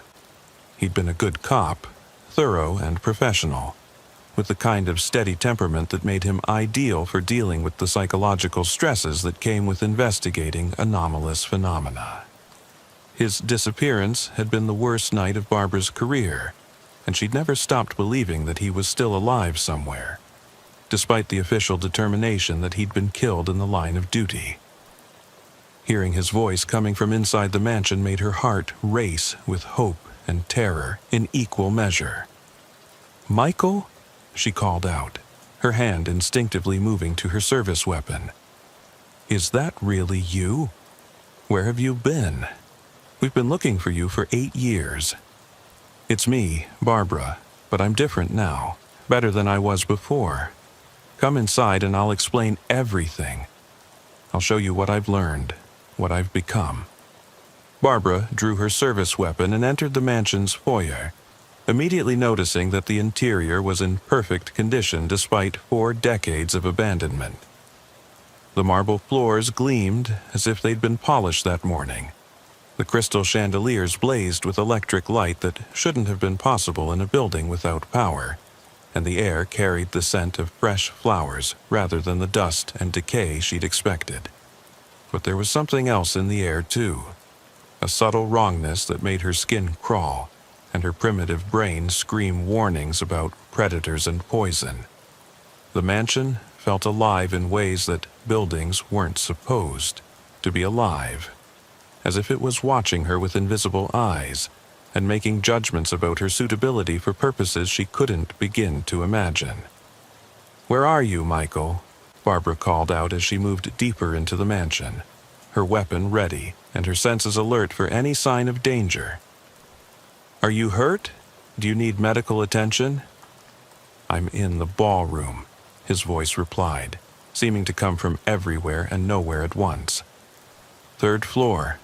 The elevator still works, even after all these years. The Whitmores made sure that certain systems would continue functioning long after they were gone." Barbara found the elevator in an alcove off the main hallway, its brass doors polished to a mirror shine, and its call button glowing with soft golden light that pulsed like a heartbeat. She'd investigated the mansion before, during her 12 years with the Forbidden Area Police, and she knew that the electrical systems had been disconnected decades ago, when the estate was sealed and abandoned. But the elevator responded to her touch as if it was connected to a fully functional power grid that drew energy from sources she couldn't identify. The ride to the third floor was silent, except for the soft hum of machinery that shouldn't have existed, and when the doors opened, Barbara stepped out into a corridor lined with oil paintings of the Whitmore family members who had died in 1980. But the paintings seemed different from her previous visits. The eyes followed her movement as she walked past, and the faces showed expressions of warning and sorrow rather than the serene poses she remembered from the official crime scene photographs. "This way," Michael's voice called from ahead, drifting through corridors that seemed to stretch further than the building's exterior dimensions should have allowed. "The ballroom is at the end of the hall. We're all waiting for you there." Barbara followed the voice through corridors that seemed to shift and change when she wasn't looking directly at them. The mansion felt larger inside than outside, with rooms and passages that didn't match the architectural plans she'd studied during her training for Forbidden Area investigations. Doorways led to spaces that couldn't exist according to conventional geometry, and windows looked out onto landscapes that bore no resemblance to the Kentucky countryside that surrounded the estate. But more disturbing than the impossible architecture was the sense that she was being watched by invisible observers who were evaluating her every move, weighing her psychological responses, and making calculations about her suitability for purposes that existed beyond her understanding. The mansion wasn't just haunted, it was intelligent, and it was conducting some kind of assessment that would determine her fate based on criteria she couldn't begin to comprehend. The ballroom was enormous, easily large enough to accommodate hundreds of guests during the estate's social heyday, with a vaulted ceiling decorated with murals that seemed to move in her peripheral vision. Crystal chandeliers cast dancing shadows on walls lined with mirrors that reflected images Barbara hadn't seen them capture. Glimpses of the mansion as it had been in its prime, filled with elegantly dressed figures who moved through their social rituals, unaware that they were being watched by something that wasn't entirely human. And in the center of the room, arranged in a perfect circle on the polished marble floor, she found the trespassers. 6 figures were sitting motionless with their legs crossed and their hands folded in their laps, each one appearing to be in some kind of trance state. Their eyes were closed. Their breathing was so slow and regular that they appeared to be in suspended animation, and their skin had taken on a translucent quality that suggested their physical bodies were becoming less solid with each passing moment. Among them, exactly as she remembered him from 8 years ago, sat Michael Roberts. He looked no older than the day he'd disappeared, showing no signs of physical deterioration or aging, as if time had simply stopped affecting him the night he'd entered the mansion and encountered whatever intelligence controlled the estate. "Michael."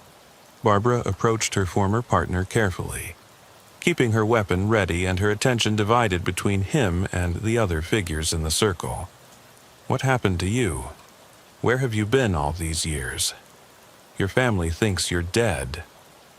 Michael's eyes opened slowly, and Barbara felt a chill run down her spine that had nothing to do with the temperature in the ballroom. His eyes were the same blue she remembered, the same shape and size that had looked back at her from 1,000 patrol car conversations, but they reflected light in ways that human eyes shouldn't.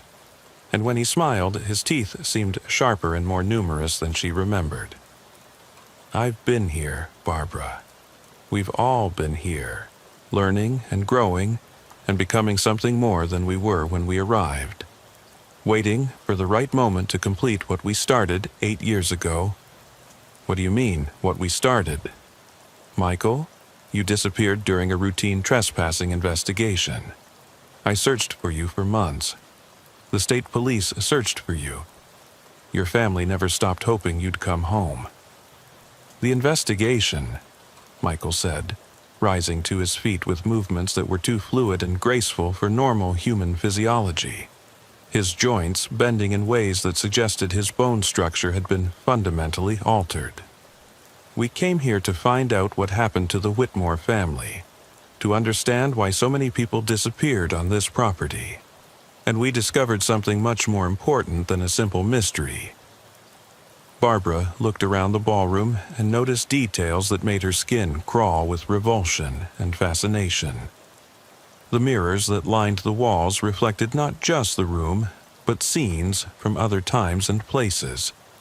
Glimpses of the mansion as it had been in 1980, with the Whitmore family going about their daily routines, unaware that they were being watched by something that had been studying them for weeks before the night they died. But the reflected scenes weren't limited to the past. Some mirrors showed possible futures, with figures that might have been Barbara herself participating in ceremonies and rituals that involved the transformation of human consciousness into forms that could survive in dimensions beyond conventional space-time. The Whitmores weren't killed by intruders or robbers or disgruntled servants, Michael continued, his voice carrying harmonics that seemed to resonate in Barbara's bones. They were selected for transformation by entities that exist in the spaces between reality and nightmare, creatures that need human consciousness to interact with our physical dimension. Transformation into what? Michael's smile widened, revealing teeth that were definitely not human, too sharp, too numerous, arranged in patterns that suggested a predator designed for purposes that had nothing to do with consuming conventional food. Into something better, something that exists beyond the limitations of physical reality, beyond the boundaries of individual consciousness. The entities showed us what we could become if we were willing to transcend the narrow constraints of conventional human existence. Barbara began to understand what had happened to the trespassers in the ballroom, and the realization made her stomach turn with horror and disgust. They hadn't been killed or kidnapped or driven insane by exposure to supernatural phenomena. They'd been recruited by whatever intelligence controlled the mansion, transformed into something that was no longer entirely human, but served the entity's purposes in ways she couldn't begin to comprehend. The other trespassers, she said, her voice barely above a whisper. The people who've disappeared over the years. The missing persons reports that never get solved. All willing converts, Michael replied, his altered features showing an expression that might have been compassion or might have been the predatory satisfaction of a hunter who'd successfully lured prey into its trap. The mansion doesn't take anyone by force, Barbara. It simply shows people what they could become and allows them to choose transformation over the limitations of conventional human existence. And if they choose not to be transformed, then they leave with memories of a perfectly normal trespassing incident, maybe a few scratches from exploring an old building in the dark.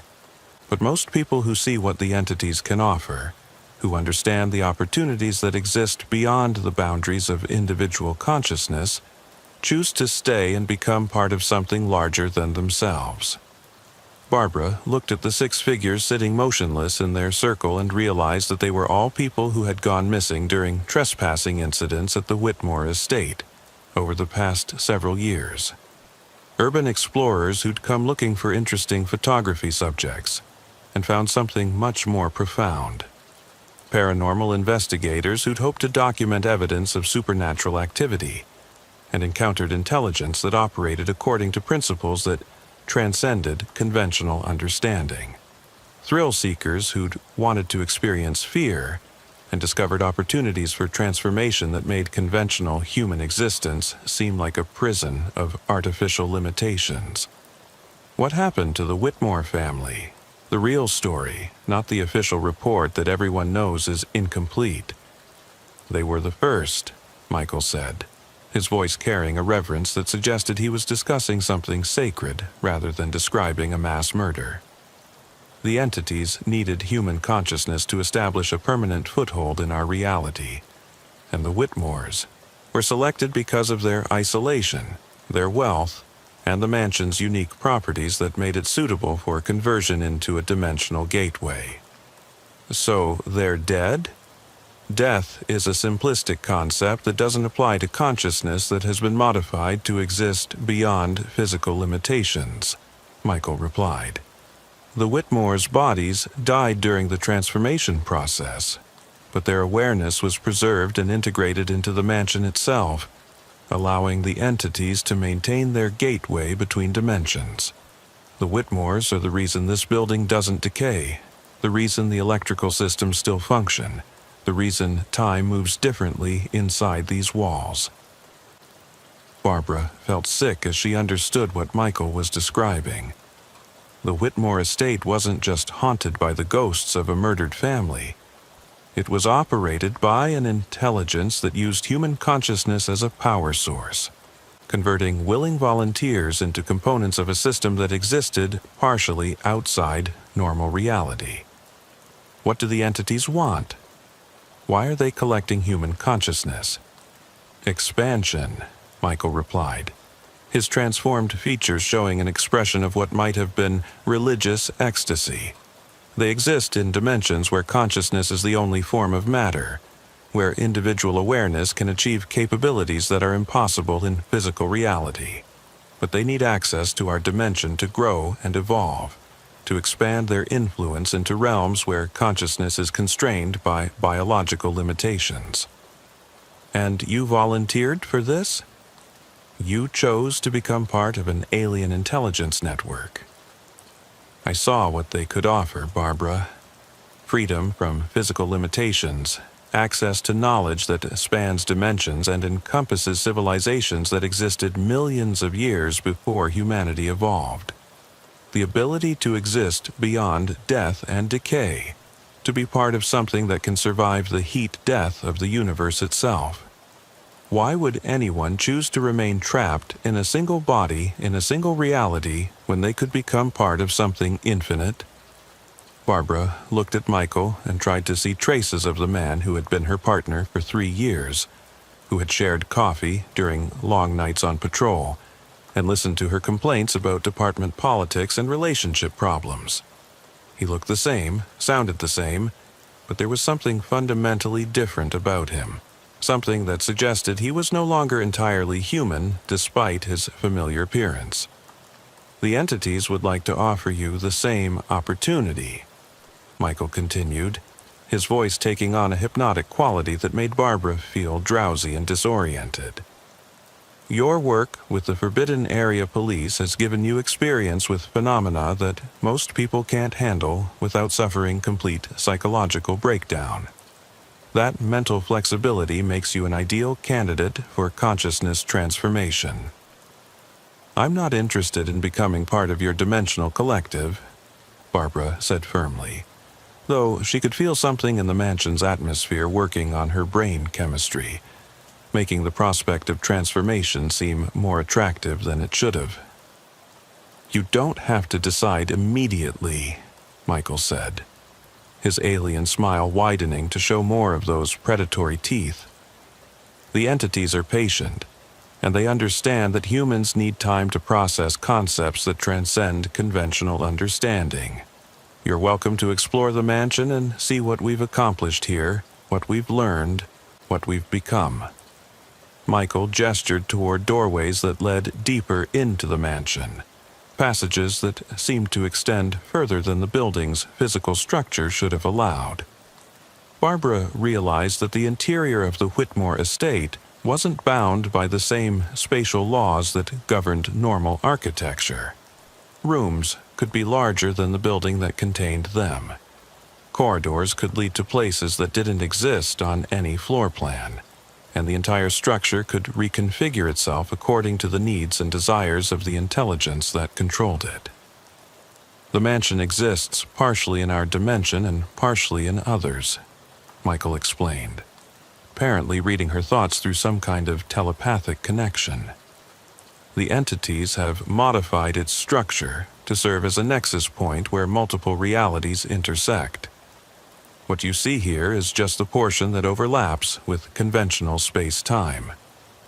Barbara began exploring the passages that led away from the ballroom, finding herself in areas of the mansion that definitely hadn't existed during her previous investigations. Some rooms were filled with equipment that looked like combinations of Victorian scientific instruments and alien technology. Devices that monitored dimensional fluctuations, machinery that could apparently extract consciousness from biological systems, computers that processed information according to mathematical principles that human science hadn't discovered.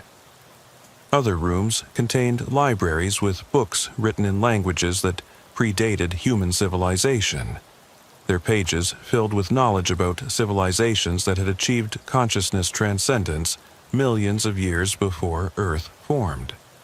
Some volumes described technologies that could modify reality at the quantum level, while others contained philosophical treatises about the nature of existence in dimensions where individual consciousness could expand beyond all physical limitations. The knowledge available here spans multiple dimensions and countless civilizations. Michael's voice followed her through the impossible rooms, though she couldn't see him anywhere. The entities have been collecting information for millions of years, gathering the accumulated wisdom of every species that has achieved consciousness transcendence. They share it freely with human awareness that has been modified to process concepts that exist beyond linear time and three-dimensional space. Barbara passed through a room that contained what appeared to be monitoring stations, displaying information about parallel versions of Earth where history had developed differently. Some screens showed worlds where humanity had never evolved, their surfaces covered by crystalline intelligences that processed information at the speed of light. Others displayed civilizations that had transcended physical existence entirely, their consciousness existing as pure information in quantum computer networks that spanned entire galaxies. The entities aren't limited to this single reality, Michael continued, his voice seeming to come from the walls themselves. They exist across multiple versions of space-time simultaneously, which gives them access to knowledge and capabilities that single-dimensional consciousness can't comprehend. They've watched the rise and fall of countless civilizations, learned from infinite variations of physical law and biological development. And they need human consciousness because consciousness is the only form of matter that can exist in non-physical dimensions, Michael explained. The entities are pure consciousness, but they need hybrid forms that can operate in both physical and non-physical reality. Human awareness that has been modified to transcend dimensional boundaries serves that function perfectly. Barbara found herself in what appeared to be a medical facility designed for procedures that would be impossible to perform in normal reality. The equipment looked like it was designed to operate on consciousness itself rather than physical biology, with instruments that could apparently separate awareness from biological systems and modify it for existence in non-physical dimensions. One wall was lined with tanks filled with luminescent fluid, each one containing what appeared to be a human brain suspended in a chemical solution that pulsed with its own rhythm. But these weren't conventional organs. They had been modified in ways that allowed them to process information at speeds that exceeded biological limitations. Their neural networks enhanced with structures that looked more crystalline than organic. The transformation process preserves everything that makes you uniquely yourself, while expanding your capabilities beyond anything possible in a single physical body. Michael explained when Barbara asked about the modified brains. You retain your memories, personality, and individual identity, but you also gain access to collective knowledge and the ability to exist in multiple dimensions simultaneously, at the cost of your humanity. Humanity is a transitional state, Barbara, a temporary condition that consciousness experiences while it's learning to transcend biological limitations. The entities are offering us the opportunity to evolve beyond the constraints that trap most awareness in single bodies on single planets in single realities. Barbara continued exploring the impossible mansion, finding rooms that contained evidence of the transformations that had been performed on hundreds of previous visitors. Some areas held equipment for modifying human consciousness to process non-linear time and multidimensional space. Others contained what appeared to be storage systems for awareness that had been separated from physical bodies and prepared for integration into the entity collective. Not everyone who undergoes transformation retains their individual identity, Michael admitted when Barbara asked about the storage systems.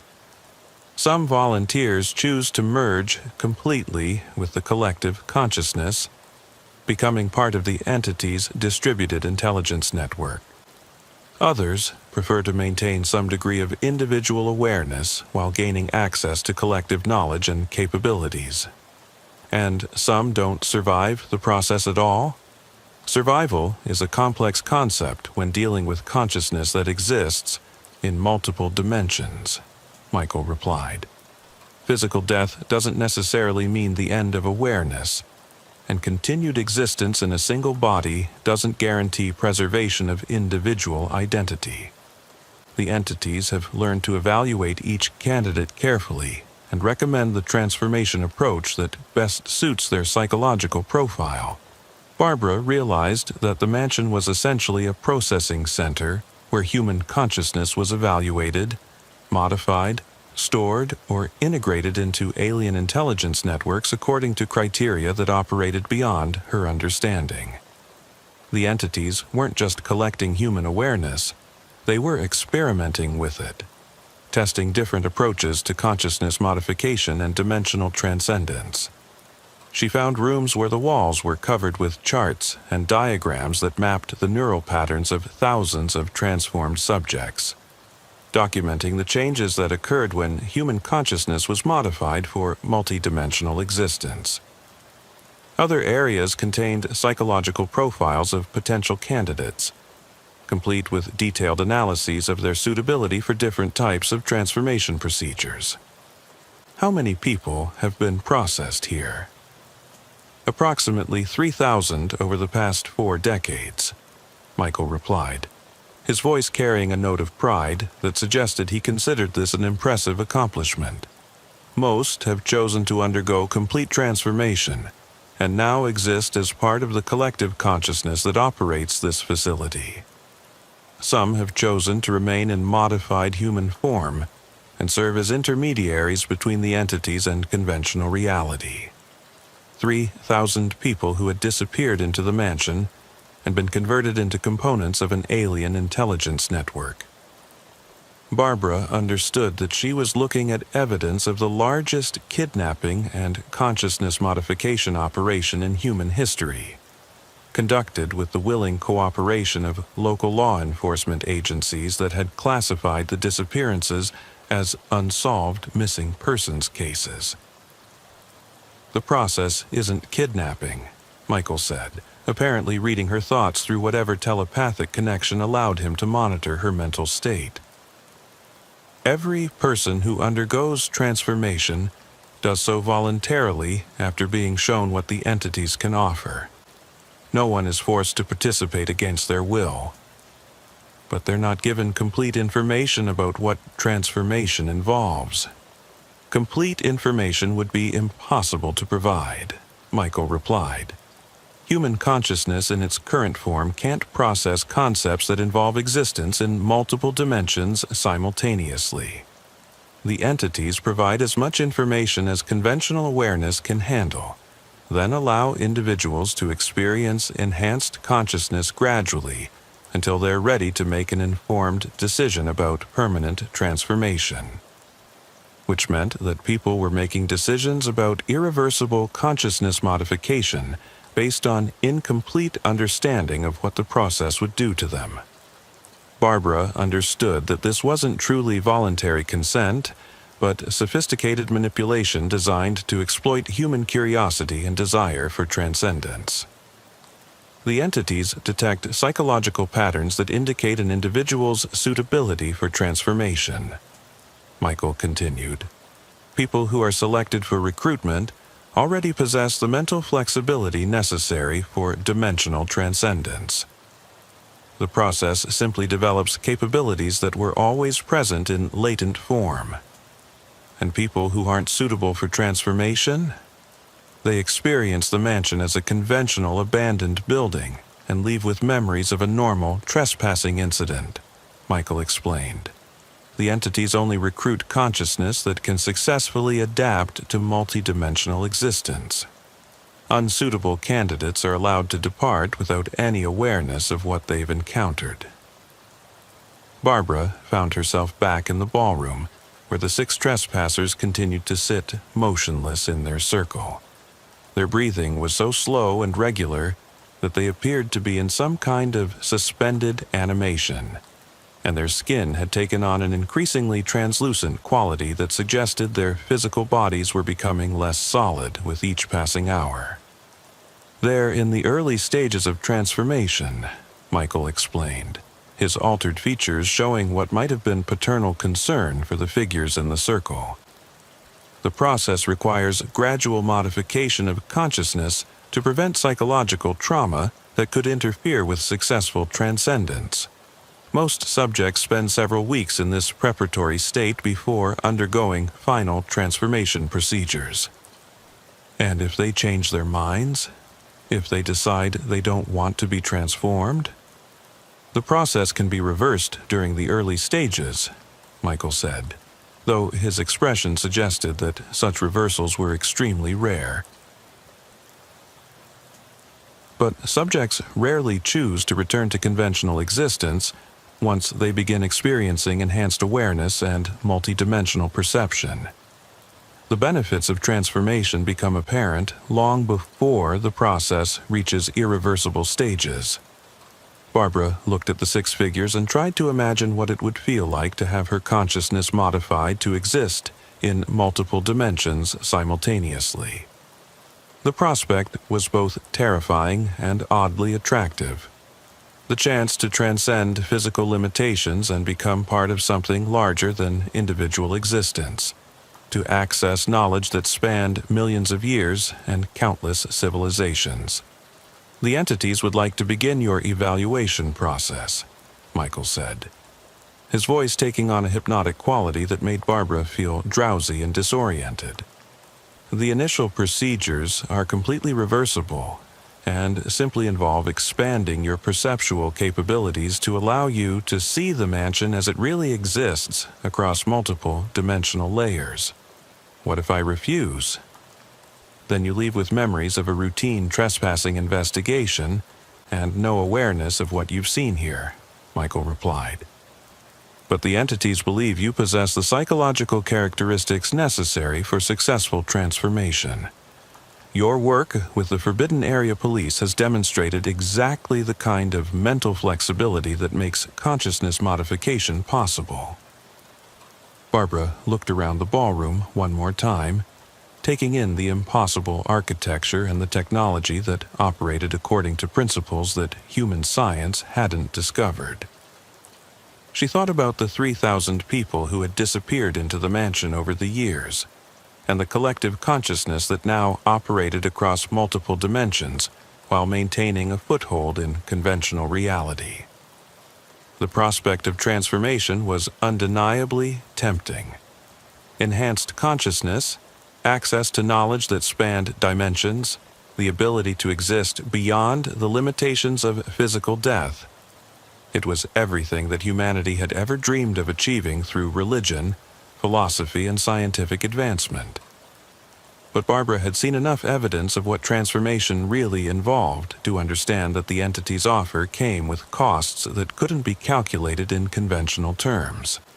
Whatever the 6 figures in the circle were becoming, they were no longer recognizably human.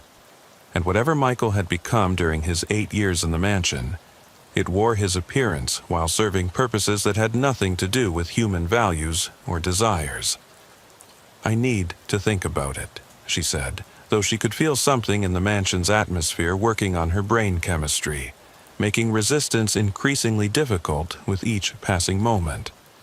"Of course," Michael replied, his predatory smile widening to show more of those alien teeth. "The entities understand that humans require time to process concepts that transcend conventional understanding.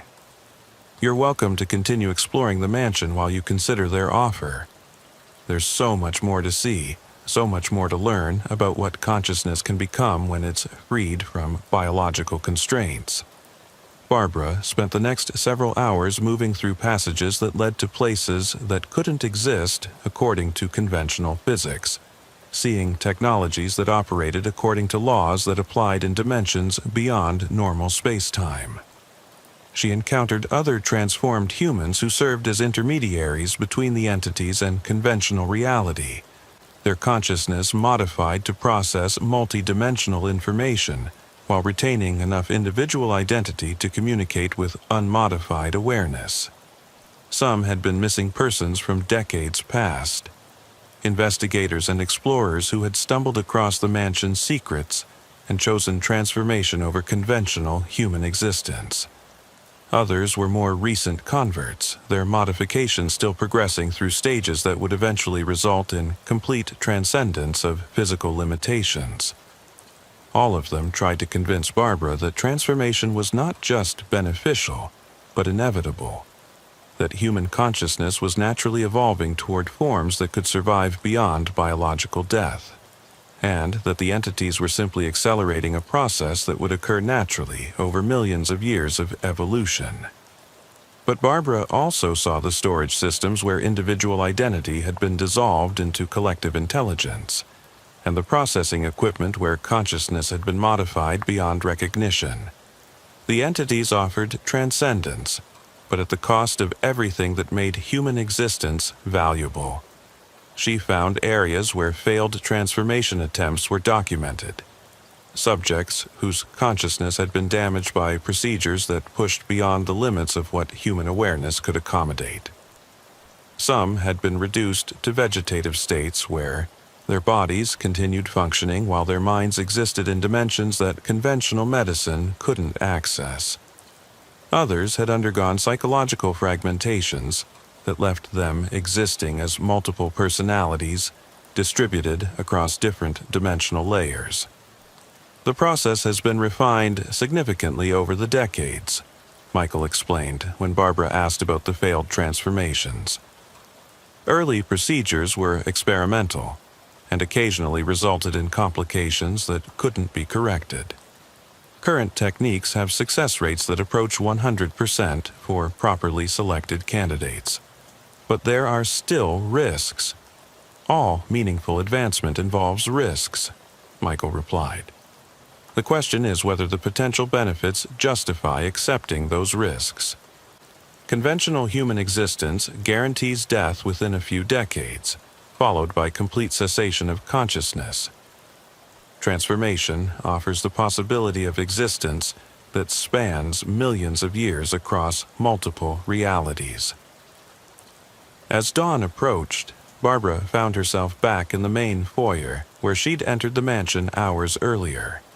The 6 trespassers were no longer in the ballroom.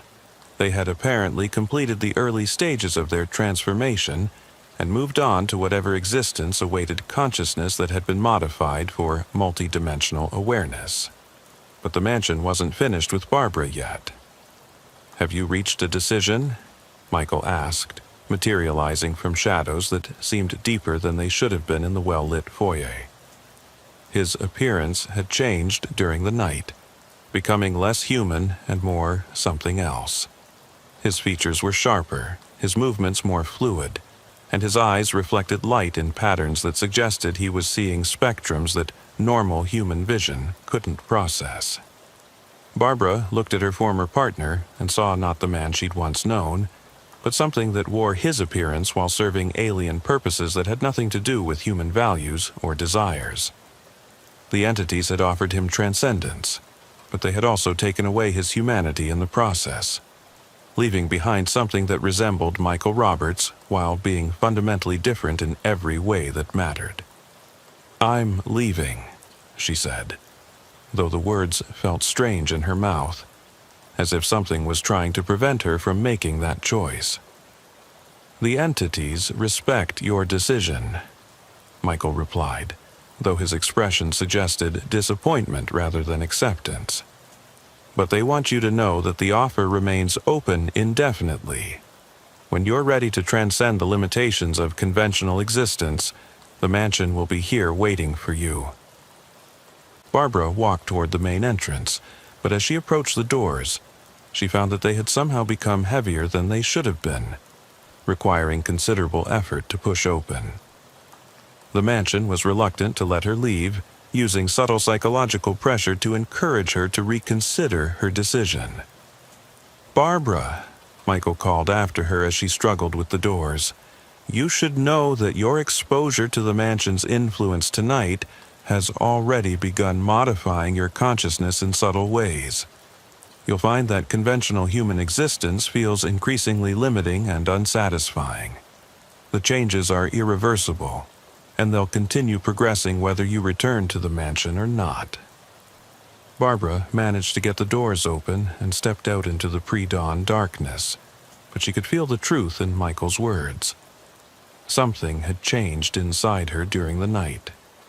Her perceptions were sharper, her thinking was clearer, and the ordinary world around her seemed flat and colorless compared to the multi-dimensional reality she'd experienced inside the mansion. The drive back to civilization should have been a relief, but instead it felt like a return to prison. The radio chatter from dispatch seemed trivial and meaningless. The landscape looked gray and lifeless, and Barbara found herself thinking about the knowledge and capabilities she'd witnessed in the mansion's impossible rooms. "Unit 7 to dispatch," she radioed when her communications equipment came back online at the edge of the valley. "Trespassing situation at Whitmore Estate has been resolved. No suspects located on the premises. Appears to have been a false alarm triggered by weather conditions or animals' activity." "Copy, Unit 7, dispatch replied. "Any signs of break-in or vandalism to the property?" "Negative. Property appears secure. Recommend continued monitoring for future incidents." Barbara filed her report according to standard procedures, describing a routine response to a false alarm that had resulted in no arrests or unusual findings. She made no mention of the transformed trespassers, the impossible architecture, or her encounter with Michael Roberts. Official policy required that any evidence of supernatural phenomena be classified and referred to federal authorities who specialized in such matters, but Barbara understood that those authorities were likely working with the entities rather than against them. The Forbidden Area Police existed not to protect people from dangerous places, but to manage the interface between conventional reality and phenomena that operated according to different rules.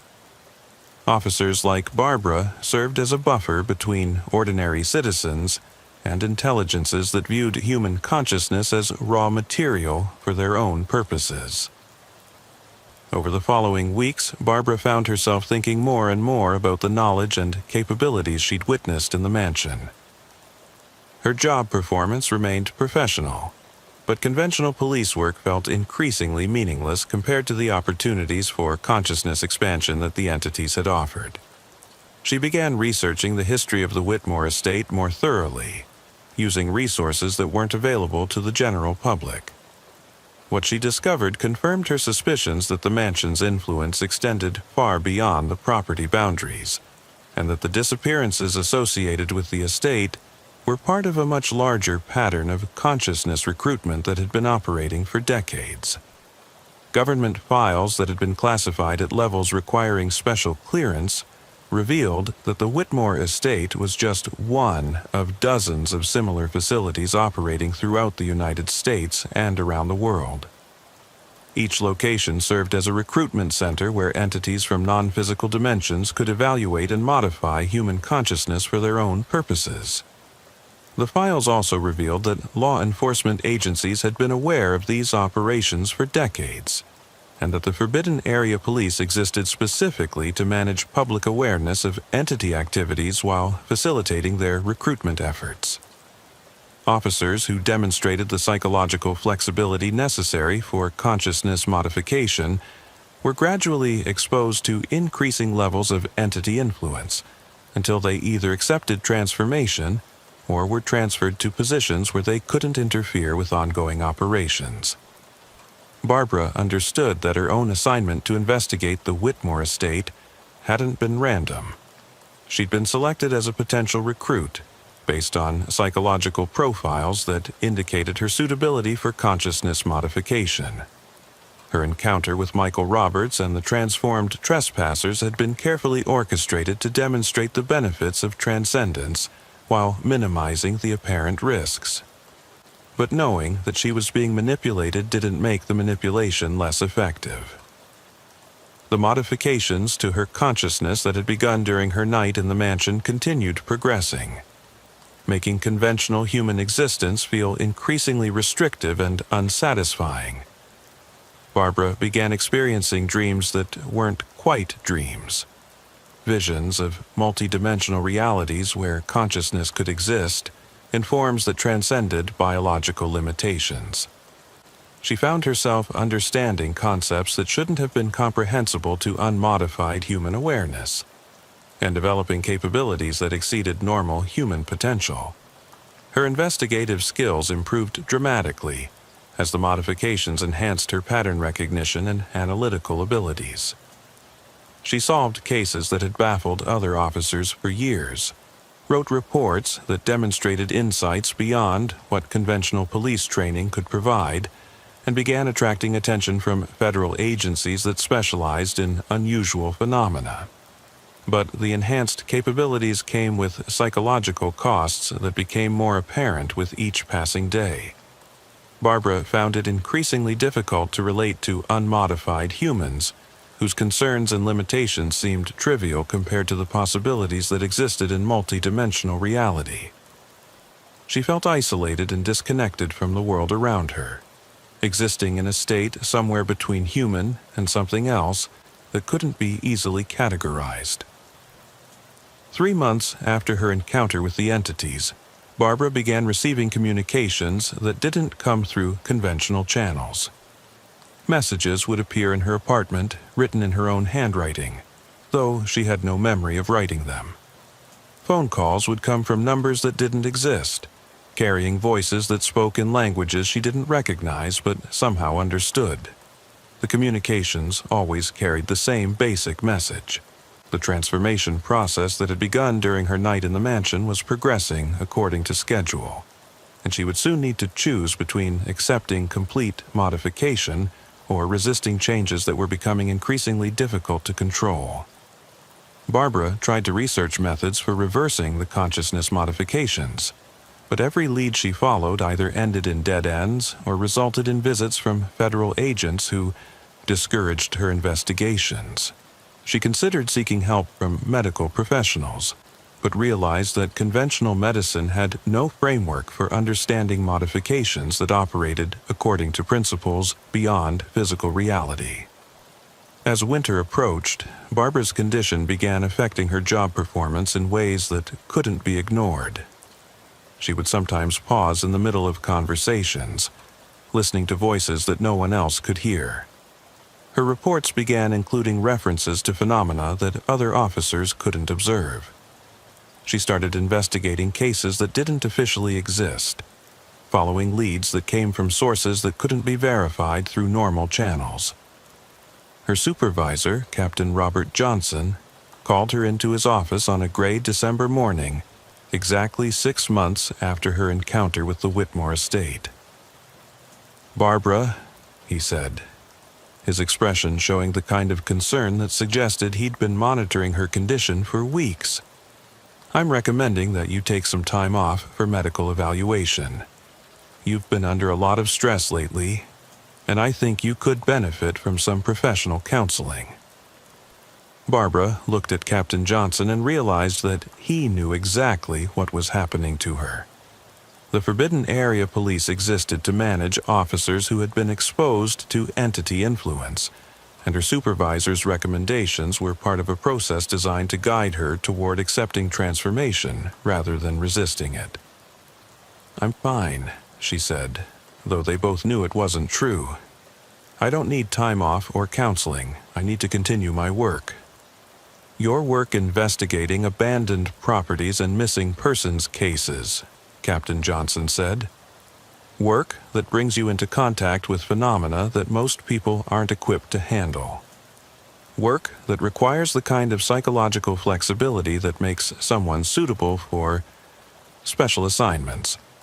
The conversation continued for another 20 minutes, but Barbara understood that her choices were limited.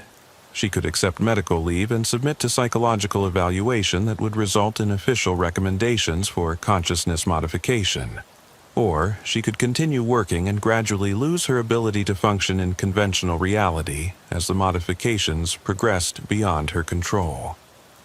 That night, Barbara sat in her apartment and tried to make sense of what was happening to her. The modifications to her consciousness were undeniably beneficial in many ways. Her thinking was clearer, her perceptions were sharper, and she had access to knowledge and capabilities that exceeded normal human potential. But she was also losing her connection to everything that made human existence meaningful. Her phone rang at 2:17 a.m., and Barbara knew who would be on the other end before she answered. "Barbara," Michael's voice said, carrying harmonics that seemed to resonate directly in her modified consciousness. "The entities have been monitoring your adaptation to the preliminary modifications. You're progressing exactly according to their projections." "I didn't ask for any of this," Barbara said, though the words felt hollow even as she spoke them. "I was just doing my job, investigating a trespassing report." "You were selected based on psychological profiles that indicated your suitability for consciousness expansion," Michael replied.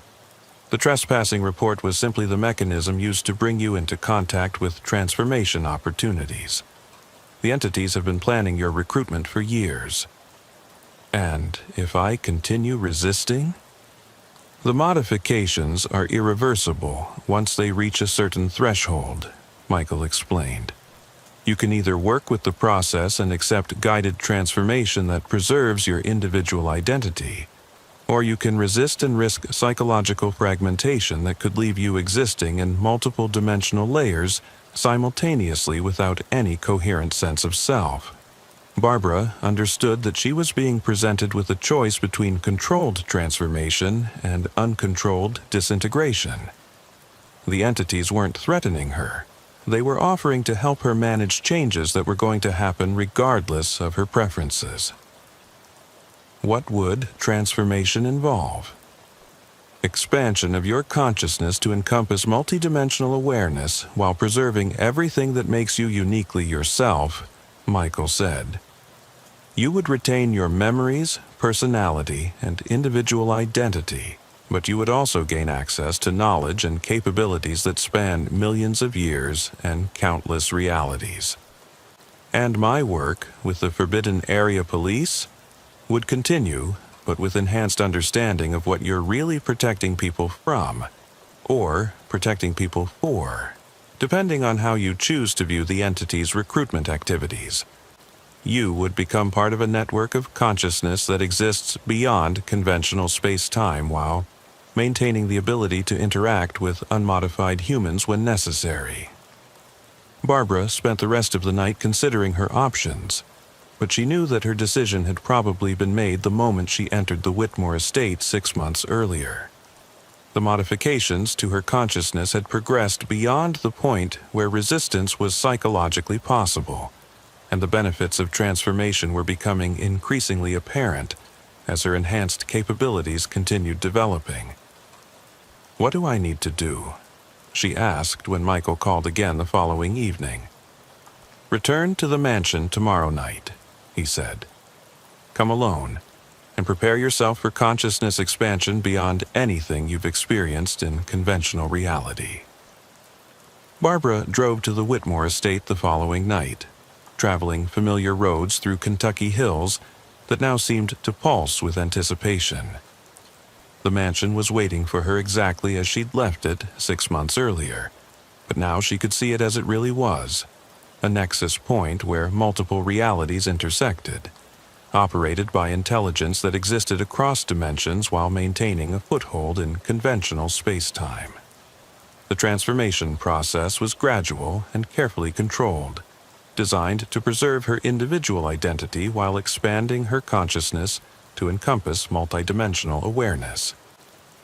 Barbara retained her memories and personality, but she also gained access to knowledge and capabilities that transcended anything possible in conventional human existence. The entities explained that they had been expanding their influence across multiple realities for millions of years, always searching for forms of consciousness that could adapt to existence beyond physical limitations. Human awareness had proven particularly suitable for modification, and Earth had become one of their most productive recruitment grounds. Barbara learned that the Forbidden Area Police existed specifically to identify and recruit individuals whose psychological profiles indicated suitability for consciousness modification. Officers who demonstrated the necessary mental flexibility were gradually exposed to entity influence until they either accepted transformation or were removed from positions where they could interfere with recruitment operations. Her new role would involve continuing her work with law enforcement while serving as an interface between the entities and conventional reality.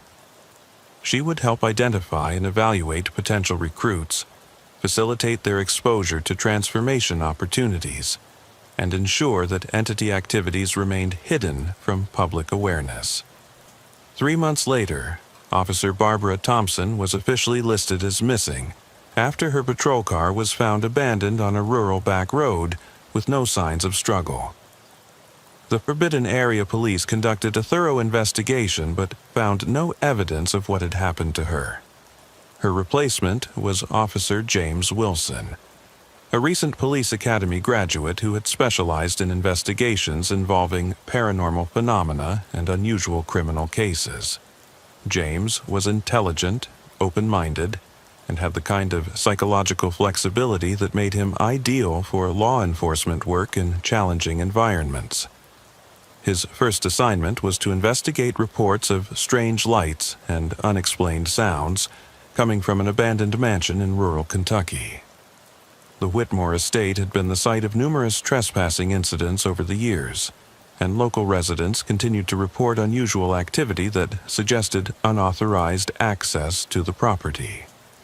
James approached the assignment with the professionalism and curiosity that had made him an excellent candidate for specialized police work. He had no way of knowing that his psychological profile had been carefully evaluated by consciousness that existed beyond conventional reality, or that his selection for the Forbidden Area Police had been influenced by entities that specialized in recruiting human awareness for multidimensional purposes. The Whitmore estate would be his introduction to the same consciousness modification technology that had claimed Barbara Thompson and hundreds of other individuals over the years. The process would be gradual and carefully managed, designed to seem like a natural progression rather than alien manipulation of his awareness and identity. Barbara watched from dimensions that existed parallel to conventional space-time as Officer James Wilson drove toward his first encounter with the mansion. Her consciousness had been expanded to encompass multidimensional awareness, but she retained enough individual identity to feel something that might have been regret for the choice he would soon be forced to make. But regret was a human emotion that belonged to her previous existence. Her transformed consciousness understood that individual preferences were less important than the larger, their knowledge of human psychology and improved their ability to identify and approach suitable candidates.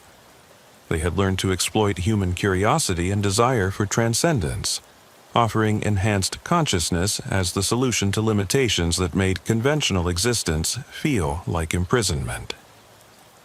The Whitmore estate continued its operations, using transformed human consciousness to expand its understanding of multidimensional existence, while recruiting new subjects from the population of individuals whose disappearance wouldn't trigger intensive investigation.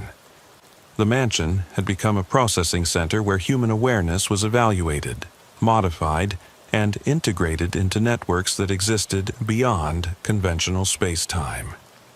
Local law enforcement agencies served as the primary recruitment mechanism. Their officers carefully selected and monitored for psychological characteristics that indicated suitability for consciousness modification.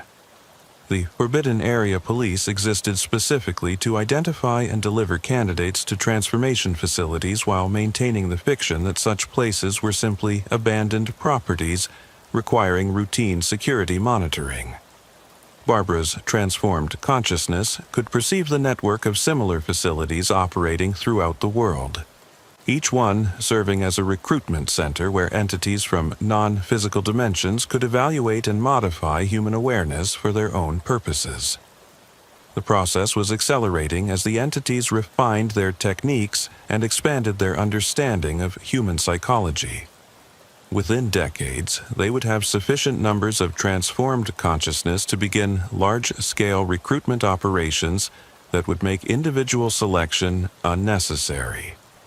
Entire populations would be exposed to modification procedures that would prepare them for transcendence whether they chose it voluntarily or not. The choice between conventional human existence and multidimensional consciousness was being made one officer at a time, one investigation at a time, one forbidden area at a time. And the entities were very good at ensuring that the right choices were made by the right people under optimal conditions. Officer James Wilson received his first call about the Whitmore estate on a Friday evening in March, exactly 1 year after Barbara Thompson's disappearance. He had no way of knowing that his response to that call would determine not just his own future, but the future of human consciousness in his entire region. The mansion waited patiently for its next recruit, its transformed occupants preparing optimal conditions for consciousness expansion that would preserve individual identity, while facilitating integration into multidimensional awareness networks. The process had been refined through decades of experience, and success rates now approached 100% for properly selected candidates. Barbara's consciousness watched from dimensions that existed beyond conventional space-time, as James Wilson drove toward his first encounter with transformation opportunities.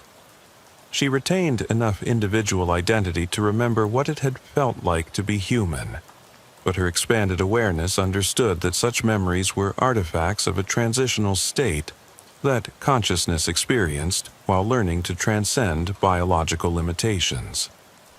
The entities offered evolution to species that demonstrated the psychological flexibility necessary for multidimensional existence.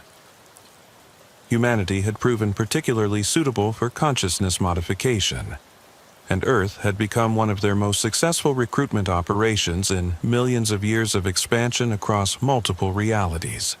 The forbidden areas were expanding their influence, one consciousness at a time, one reality at a time, one dimension at a time, and the transformed awareness that resulted was very good at ensuring its own survival and growth, regardless of what unmodified humanity might want or choose.